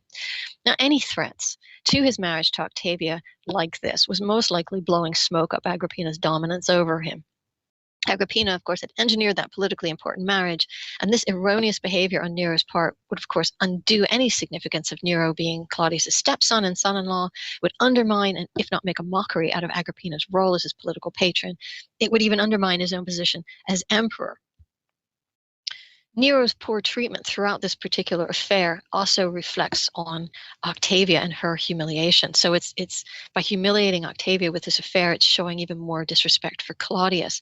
So it's showing that despite what he owes his stepfather, and that Nero initially showed great respect for Claudius by having him deified, he's deliberately scorning public respect by humiliating his wife Octavia and ignoring Claudius's memory this way. So all of this would have insulted his beleaguered wife. She just has to stand there and be very, dignified. But it galvanized Agrippina. She was not a submissive woman. The understatement of the year right there. Agrippina felt that Nero was deliberately making a mockery out of all these political machinations. So there's this power struggle between Nero and Agrippina. And Nero's announcement of his possible betrothal to Acte, whom Agrippina sarcastically referred to as my daughter-in-law, the scullery maid, prompted Agrippina to make this threat that she was going to unmake Nero as emperor and replace him with Britannicus. And that's where we come around full circle to Britannicus's brutal murder in front of his sister and his stepmother. So this horror is indicative of Octavia's lot, one of quiet suffering, as others are using her to keep Nero under control through sex with his mistress. She's got the tragedy of her mother Messalina hanging over her, being executed by Claudius, and of course that casts some doubt on her own legitimacy. She's got the loss of her family identity by becoming this political pawn through the marriage to Nero. And of course she's living cheek by jowl with violence and terror within her own household. Nero apparently was in the habit of strangling her whenever he was really angry about whatever was going on. And of course, now she's got to suffer through all of these public affairs and this public humiliation. As a result of all of this, though, all of these ordeals, Claudia Octavia's public image was very positive. She was very popular amongst the Romans. She was admired for being this aristocratic and virtuous wife, according to Tacitus, and for putting up with all of this. And of course, there were likenings that were made between her, I should say Octavia, not Octavian, between her and Octavia Minor's relationship. Despite her adulation from the public. Nero, however, found Octavia to be very boring, and this affair with Acte was one means of escaping Octavia when he wasn't saying terrible, mean things to her, pushing her around. His relationship with Acte was also encouraged by his tutor Seneca. So while Agrippina the Younger was very angry about it, Seneca felt this was a means of keeping Nero sexually satisfied without taking crazy risks and seeking his thrills elsewhere. Because Nero did have a reputation of going out with the guys at night and just wreaking havoc through town until he got the stuffing beaten out of him one night. Anyway, Acte may have also been a useful tool to Seneca and Nero's other tutor, Burrus, as a means of driving a wedge between Nero and Agrippina. So the anger Agrippina got, probably the happier Seneca was about it. Nevertheless, because of Octavia's popularity, Seneca tried to keep the affair with Acte as publicly shown as possible. And in fact, Seneca tried to get one of his proteges to pretend that Acte was his mistress rather than Nero's mistress. You can see where there's a lot of parallels between modern soap operas and what's going on here. So Acte's one thing. It's not particularly unusual, like I said, for an aristocrat to be involved with a low-born woman as his mistress. It's when Nero began to dally with the wife of one of his best mates, Poppaea Sabina, that things really begin to go off the rails, because Poppaea is well born, and she's far more of a threat not only to Octavia, but also to Agrippina. Poppaea became Nero's favorite mistress in 58 or 59, not really sure, because Tacitus fudges with the dates to make it more dramatic and exciting, as if you have to do that. Poppaea came from a good family in Pompeii, and her first husband was actually executed by Nero because he had he was related to Messalina. Her second husband was Otho, one of Nero's pals and a future emperor himself. So he's going to be one of the emperors in the year of 4 emperors in the Civil War. Poppaea will divorce Otho, who was sent off to become governor in Lusitania, which might as well have been on Mars from the distance it was to Rome, to get him out of the picture, so that Nero can spend all of his time now with Poppaea. Now, allegedly, she's very strong-willed, and she refused simply to be Nero's mistress. However, as long as Agrippina was alive, Nero couldn't divorce Octavia. He couldn't remarry while Agrippina was around. So Tacitus, like I said, who fudges with the dates a little bit, and the whole dramatic story about how Nero finally sees off his mother, comes from Nero messing about with the dates. And Nero alleges that Poppaea nagged the emperor into defying his mother's dominance, that she called him a mama's boy, and that you're just playing at being emperor. You know, if you really want me, you'll get rid of your mother. And so Tacitus says that Poppaea forced Nero's hand to lead to Agrippina's murder in AD 59. In real life, it probably wouldn't have taken too much to convince Nero to get rid of his mother at this point. He was in his early 20s. The sources tell us he was exasperated by Agrippina's feminine conceit, that is, the superba mulieribus, the haughtiness of women, or the women's way. So it was her attempts at dominance over him in matters of administration that were really starting to grate at this point. Now, in the Octavia, Seneca spends most of Act 2, like I said, that's his big act, trying to persuade Nero to just show some dignity, cast off Poppaea, and show a bit of respect to his wife. Nero's response in the play is just to blow him off, because he says, Poppaea is pregnant with my child. You know, this is fabulous. This is my heir, you know. In real life, Poppaea was pregnant, and her pregnancy doomed Octavia consequently. The excuse that Nero is going to use to divorce Octavia is to claim that she was barren.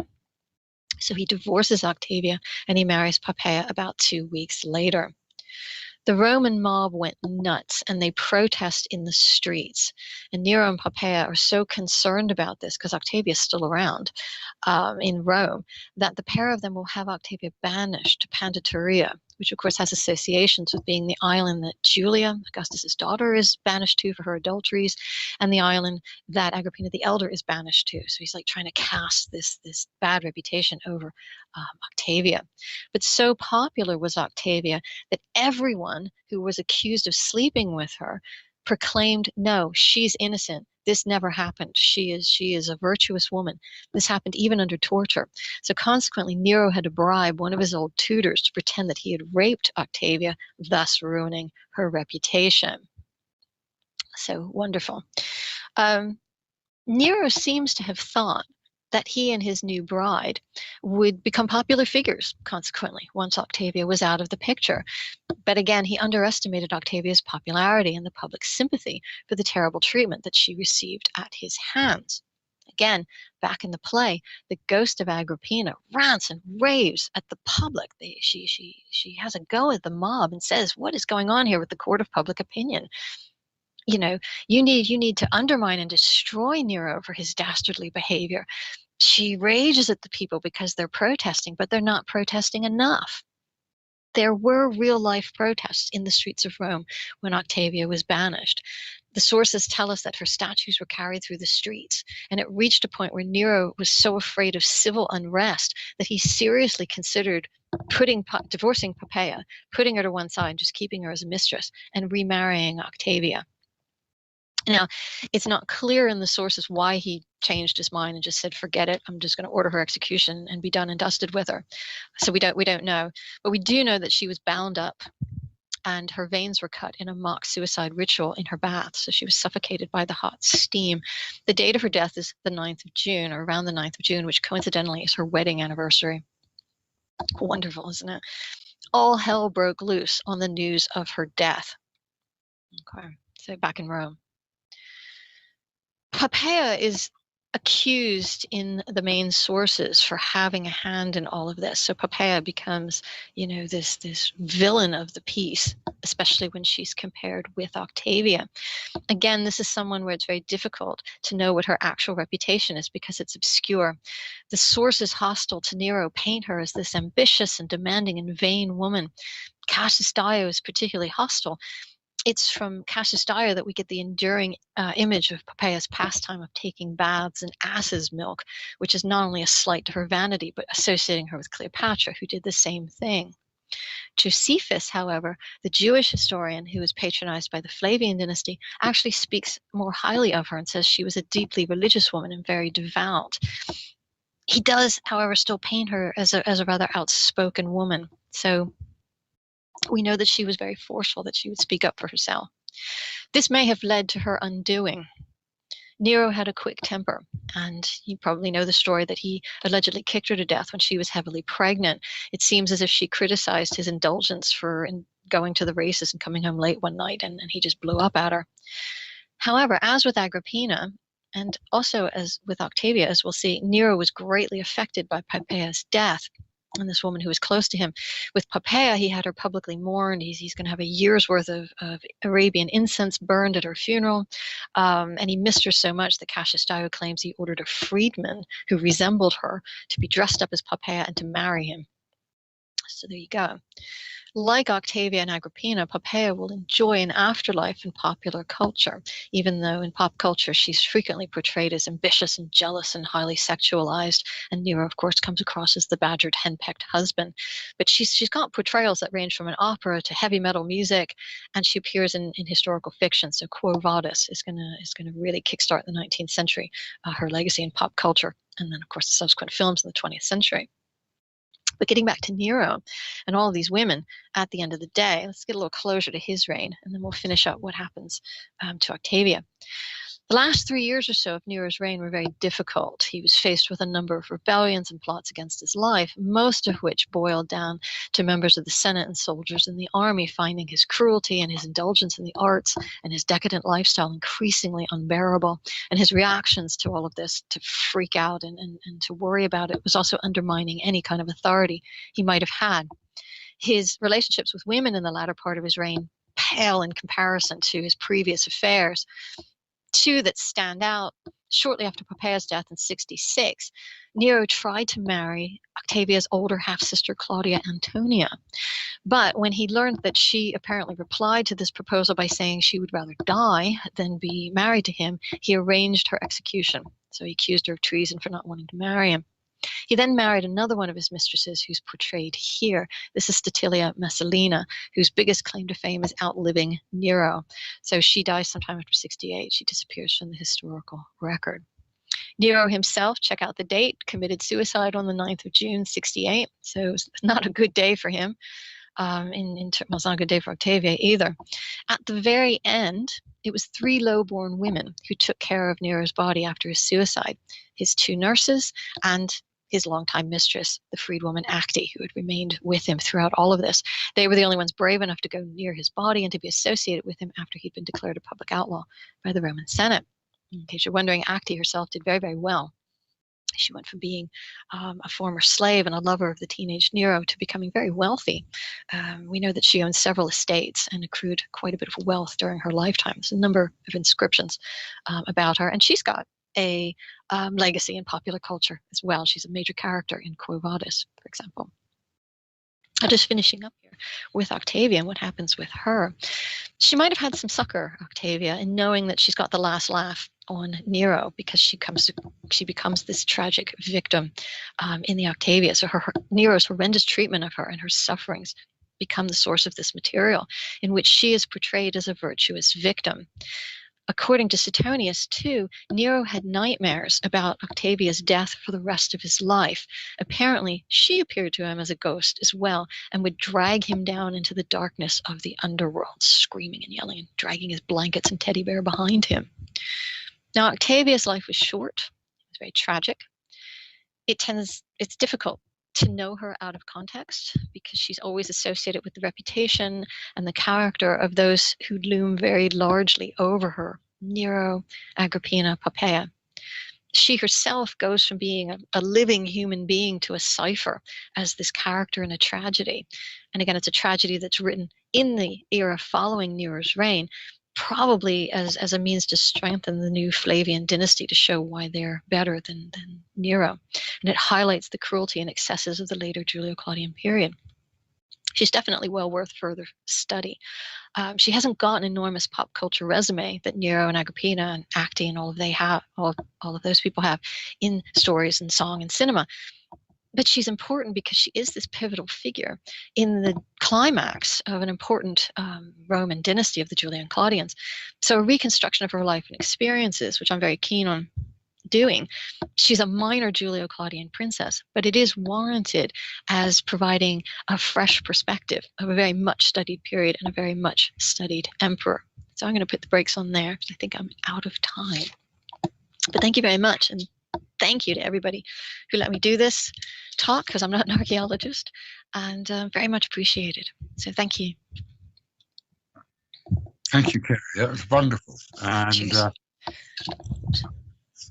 wonderful to see that and to hear really what is a rip-roaring ancient soap opera in many ways, brought to life from the sources. And it's very interesting because I know I haven't seen the exhibition yet, and Torsten Opper will be listening.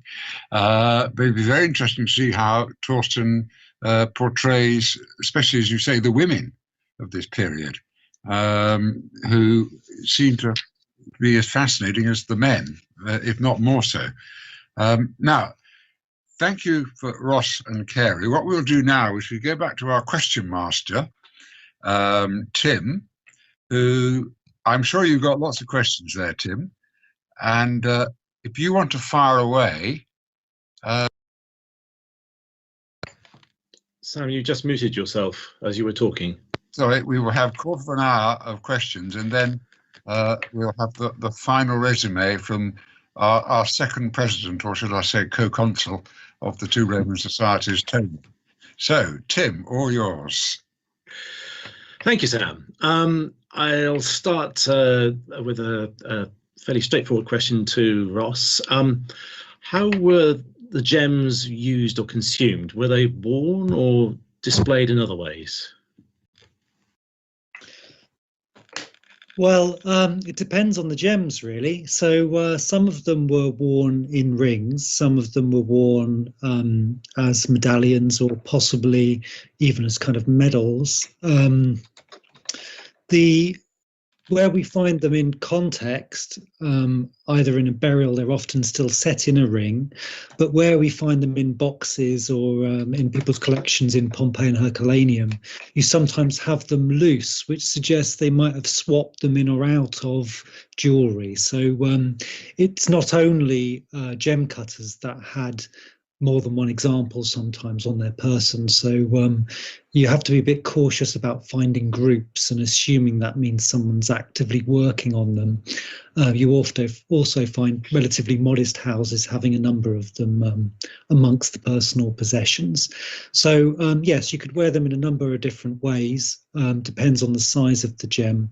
As I pointed out during my presentation, a lot of the cameo gems are too large to be worn in any kind of ring setting, and so they seem to have had a kind of goldish setting, like a gilded bronze setting, that it was somehow worn either with a chain or on a garment.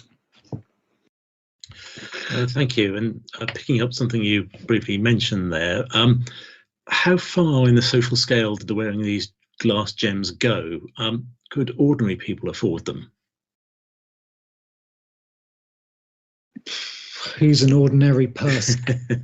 It's a very tricky one. I mean, they've found gems, I think, in the household of a bakery. So, you know, I mean, I think also the idea of a sort of glass fake as being a cheap version is also a bit problematic, in that you clearly have them in really elite houses as well. So often where sort of the original high value gemstones such as the Arabian onyx wouldn't have been available to most people, so glass was clearly much more abundantly available. And yes, I mean, you get them, some of these gems, some of them are more like amulets, I suppose. You probably have some things that, you know, look a bit like a cameo, but they're more like a sort of an Egyptian amulet or something like that. They can find them on children. They're on necklaces. You know, they found them on people buried at you know, during the eruptions. So they find them on a range of different people from different classes. Okay, thank you. And I'll give you one more question for the moment. Should we see the imperial portrait gems as a private equivalent of the statue groups representing the imperial family in sanctuaries? I'm not really sure what to make of them, really, because I mean, clearly from the settings of the ones that are preserved in their settings, they're not in gold jewelry, they're in bronze, gilded bronze jewelry. So they clearly are, you know, made more cheaply than, for example, some of the genuine ones. And I'm not sure exactly when they were made. So this is something we're thinking about, actually, is, you know, were they necessarily made during the life of the person that they portray? There are a lot of representations of Augustus. I wonder whether some of those might have actually been made after the fact. They were obviously something that people could acquire more cheaply, but I don't think this is a period when glass goes from being something that's quite elite and expensive to something that's relatively cheap. But the coloured glasses still require a huge amount of work and a huge expense to make. And so the examples of the cameo glass vessels, like you know, the examples on display in the British Museum, were clearly very, very expensive. And Pliny mentions this with the Petratos ware. So it's very difficult to sort of work out, you know, on what kind of scale these were, with regards to who could afford to have them and who could afford to collect them, and whether people wanted sort of one of the whole set, if you like, during the Julio-Claudian dynasty. But they do seem to only last until that point. And I think it's really interesting that we have no genuine Neros. You know, we were looking for these for Torsten's exhibition, and then the two Neros we had turned out to be 18th century fakes, and all of the other previous ones were genuine. So why did they suddenly stop then at exactly the time when there seems to have been invention and creativity in the world of sort of glass making? So I think that's really interesting to sort of think about that. What does that mean with regards to how he was remembered, how he was celebrated, you know? Thank you. Questions for Kerry for the moment. First question, Could you say more about the danger of buying into Roman stereotypes of the good girl versus the scheming temptress when reconstructing the lives of these women? Is there a way to get beyond the stereotypes that Tacitus and others use with the evidence that you've been working with, especially material and iconographic evidence, perhaps? Oh yeah, absolutely. I mean, in the talk that I just gave, I kind of focused more on the blood-curdling aspects of Nero and his wives and the life of Agrippina and all that. Over the past 25, 30 years, there have been a number of reevaluations of not just women like Agrippina the Younger, but also some of the naughtier emperors. And it's that reconciliation between what you see of the agenda of the big three sources, so Tacitus, Suetonius, Dio Cassius. They all have axes to grind as being senatorial Roman men in their criticism of Nero, in their criticism of Agrippina, in their criticism of Pompeii. And it's combining the material sources and looking at the material sources that you see that if Agrippina was supposed to be this ball breaker and this horrible stepmother, she's actually being promoted by Claudius as an important part of his legacy through coinage, through statues, through the various inscriptions. Nero's doing the same thing with his coinage. So this is one of the things that I spend a lot of time with my students from year one onwards, that you can't just be reading those three sources literally. They're loads of fun in terms of, any of you have seen I, Claudius, you would think that Livia did nothing but spend all day plotting the murders of anybody who stood in her way. But folding in these material sources reveal a richer picture, a more well-rounded picture.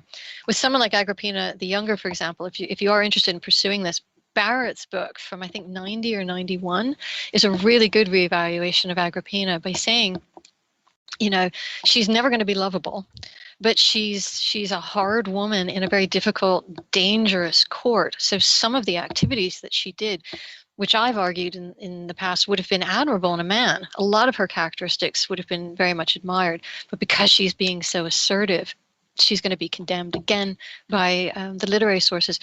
And again, it's moving away from Tacitus and Suetonius. Champlin points out in his biography of Nero that there's something like 30 written sources that cover the reign of Emperor Nero. So you need to branch out.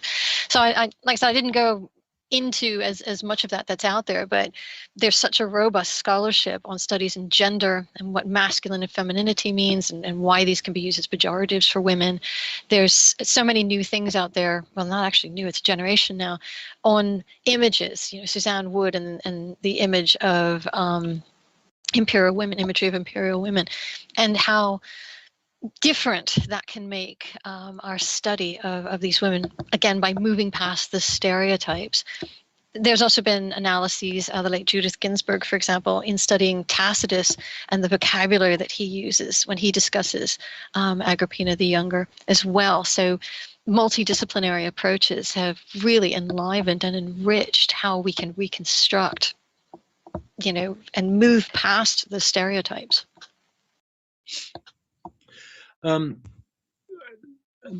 How much do you believe that the public knew at the time of the events that you describe in such vivid detail? That's an interesting question. It is hard to know because you have to stop and think. You've got your literary sources. Again, if we go back to Tacitus and Suetonius, who are they being written for? So all that blood-curdling stuff might have been passed around by a particular literate group of people. But again, publicly, you're going to have public proclamations that are made. You've got these people actually carrying on in public. So Nero was actually wildly popular amongst the general Roman public for all of his games, for all of his activities. In the Greek East, they absolutely loved him for being a musician and an actor because that's what an Athenian aristocrat did. So again, the public would have had a completely different picture of what's going on with the imperial family. Public works, public buildings, the types of, like when Augustus throws his secular games, the once in a lifetime games, they're crafting this image that's going to be seen of them in the public. And they're on display. The imperial family is going to be on display. So if you've been to Rome and you're standing in the Forum, you look up and there's all the imperial household. You can't miss it. And again, as some of my colleagues are mentioning, you've got coinage, you've got statues, a lot of public imagery. So there's definitely a controlled image that these emperors are putting out. But in terms of the behind the scenes stuff, like, did they know, how does the public know that Nero was strangling Octavia and all of that? This praetexta that we have of the Octavia, it might be the only one that survives, but there's indications, of course, that these little plays were being carried on all the time.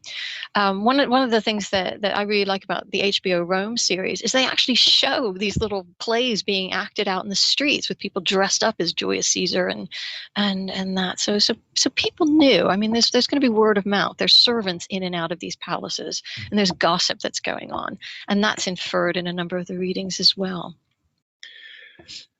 Thank you. We've had quite a few questions pouring in, so I'll give you just a last one for the moment. What do you make of the fact that we learn so little about Nero's third wife, Statilia and Messalina, from the sources? Neither scandalization nor idealization. Oh, it's really aggravating, because you think, wait, I want to hear about this woman who actually managed to outlive him. She's like the Catherine Parr of Nero. I know this might sound a bit ingenuous, but I think because maybe there was no scandal there, maybe he was settling down with her, so she just, for whatever reason, wasn't particularly interesting to the sources who write about her. So we just don't know, and that's the only portrait that I've ever been able to find of her. So I'd have to throw it over to you guys if she ever appeared on any of his coinage or not, because I don't know. Thank you, Kiri. One for Ross now. Do you think the discontinuation of glass cameos in the Flavian period might have anything to do with a more down-to-earth attitude of Vespasian? It is interesting how those the cameo glass representations of the Julio-Claudian dynasty just stop. And whether there's some kind of centralization around that, or whether there is just no longer the certainty about whether it's a good idea to show people that you support that dynasty, if things might change quite rapidly. I wonder whether until Nero's death, people probably thought it was just, that's the dynasty now. But that's entirely speculation, of course. An alternative argument could be, what if the factory that was processing the glass, that was probably being made in bulk in Egypt or in Israel, and then shipped and then probably made into coloured glasses and the cameo blanks and rods and so on and so forth, either around Rome or in the area of Vesuvius. What if the factory was just buried as well? And that might explain why we have in this collection, the British Museum, over 2,000 glass gems, most of which I think come from that region, and most of which are unfinished, unlike those gem cutters. These were finished pieces. So I think Tassi acquired 1,184 gems that mostly came from one workshop. And other collections that went to Warsaw in the 18th century also came from this one thing. And occasionally someone bought something from Jenkins that was a fake, but there were some genuine ones that went out, and they just weren't worked by the final jeweler or gem cutter that was finishing them off. And so what if it was snuffed out with Vesuvius? What if that explains why all of the cameo glass vessels can date to contexts between 79 AD and 120 AD? I mean, of course, there are other glass gems made in other places. There are other glass vessels made, different technologies developed in different places. But this was the late Julio-Claudian period, I think, is one of great experimentation and invention.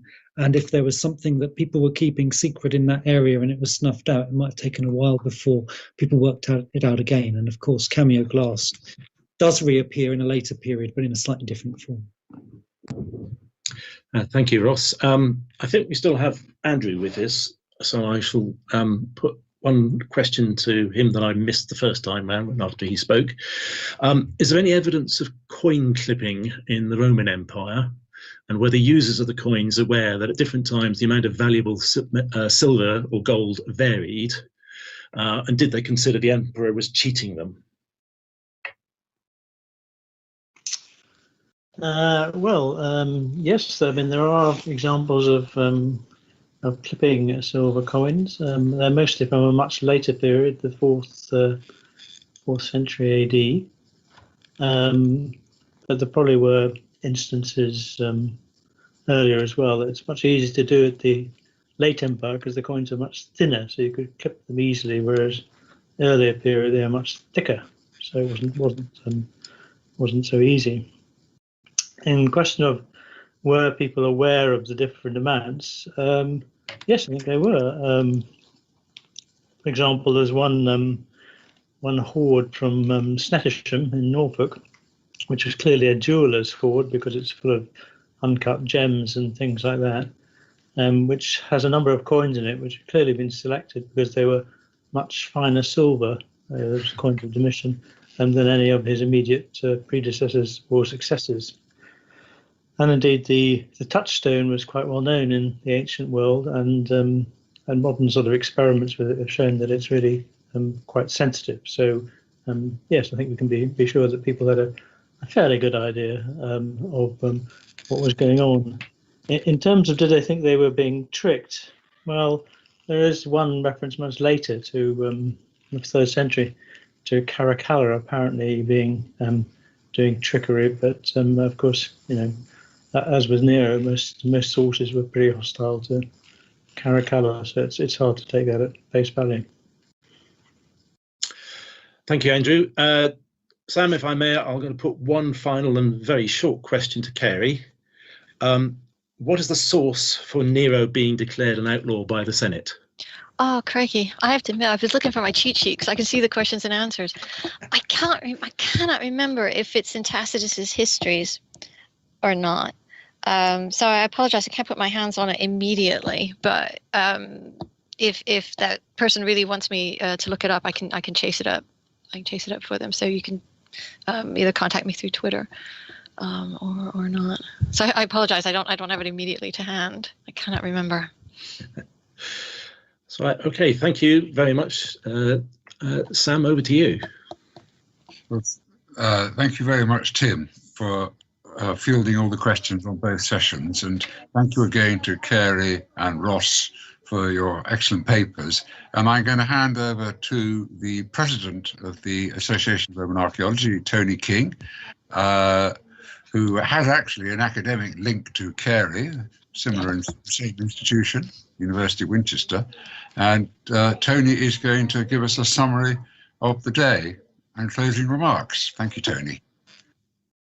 Well, thank you, Sam, very much. And I think everybody would agree we've had a feast of talks on a wide range of different subjects. And I suppose I've got one summing up to make. The further away you were from Nero, the safer you would be, I think. The other summing up I've got was actually written for me towards the end of the 1st century, or maybe beginning of the 2nd. It's Marshall's epigram 34 in his book 7. Quid Nerone Peius? Quid firmis mellus Neronianus? Well, in those 7 words, he says it all, really. What is worse than Nero? But what is better than his bards? And people were clearly going to buildings that he had sponsored and constructed in Rome, way up into the 2nd century and later. He, of course, was famous for his Golden House, notorious perhaps for it, but it set the scene for artistic development in a big way in the mid-1st century. And we haven't really touched on in this conference at all the sort of architectural and fresco styles and that sort of thing. But on the other hand, we can see quite clearly that, okay, Carey has very clearly brought out for us that it's not a wise thing to be a Julio-Claudian if you weren't the emperor, in fact.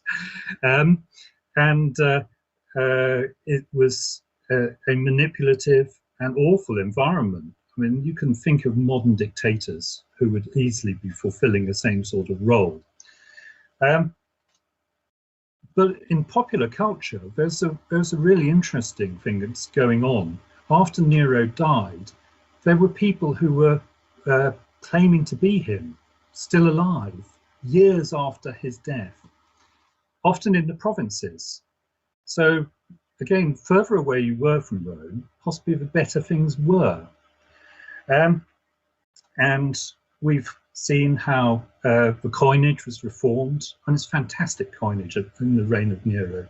I remember going up to the Heberden coin room in the Ashmolean in order to photograph a range of coins of Nero so that I had that teaching aid for my students, because it's by far the best and the clearest and the best demonstration of the coinage system. It's clear that things were being organized in the provinces and things were moving ahead and so on. And in terms of the gems too, well, that was interesting to hear that in popular culture, and you could regard what's going on in Pompeii as a sort of manifestation of popular culture, here are these gems showing the Julio-Claudians decades after the end of the dynasty, or a decade or so, let's put it that way. And clearly something that might have carried on later as well. So there is this distinction to be drawn between what was going on in the very hostile upper echelons of Roman society and that was a feeling that was being crystallized in the writers. For instance, Suetonius, the Big Three, as mentioned by Carey. Martial too, who was a contemporary, was in effect saying the same thing, but with that interesting proviso in his epigram. As for the finding of the lead pig, well, I've tried to lift up a lead pig and that's not succeeded. This was one in Southampton Museum. And yes, how it got to where it got is a very, very interesting conundrum. And I hope that the project will actually bring out and give us some more light as to what is happening there. The lead pigs are fascinating things. Trebellius Maximus is also, of course, a fascinating and poorly understood governor of Roman Britain. And the more we know about him, the better. Okay, it's past, and I wish to wrap up things. The first person I want to thank is Sam Moorhead, and for organising this this day conference and for coordinating between the British Museum and the Roman Society and the Association for Roman Archaeology. This, I think, has been a very successful event. It's obviously leads into the exhibition. I've got my ticket to go to the exhibition. I urge you all to do so as well. Also, I'd like to thank Josh Connon and the AV team who have operated in the background and done sterling work in trying to make sure all our presentations have actually got up there and that you've been able to see them out there in the audience. Tim Arnold for handling the questions with such aplomb and clear-sighted gathering together of different questions and so on. And lastly, I'd like to thank you in the audience for, I gather there are nearly 500 of you.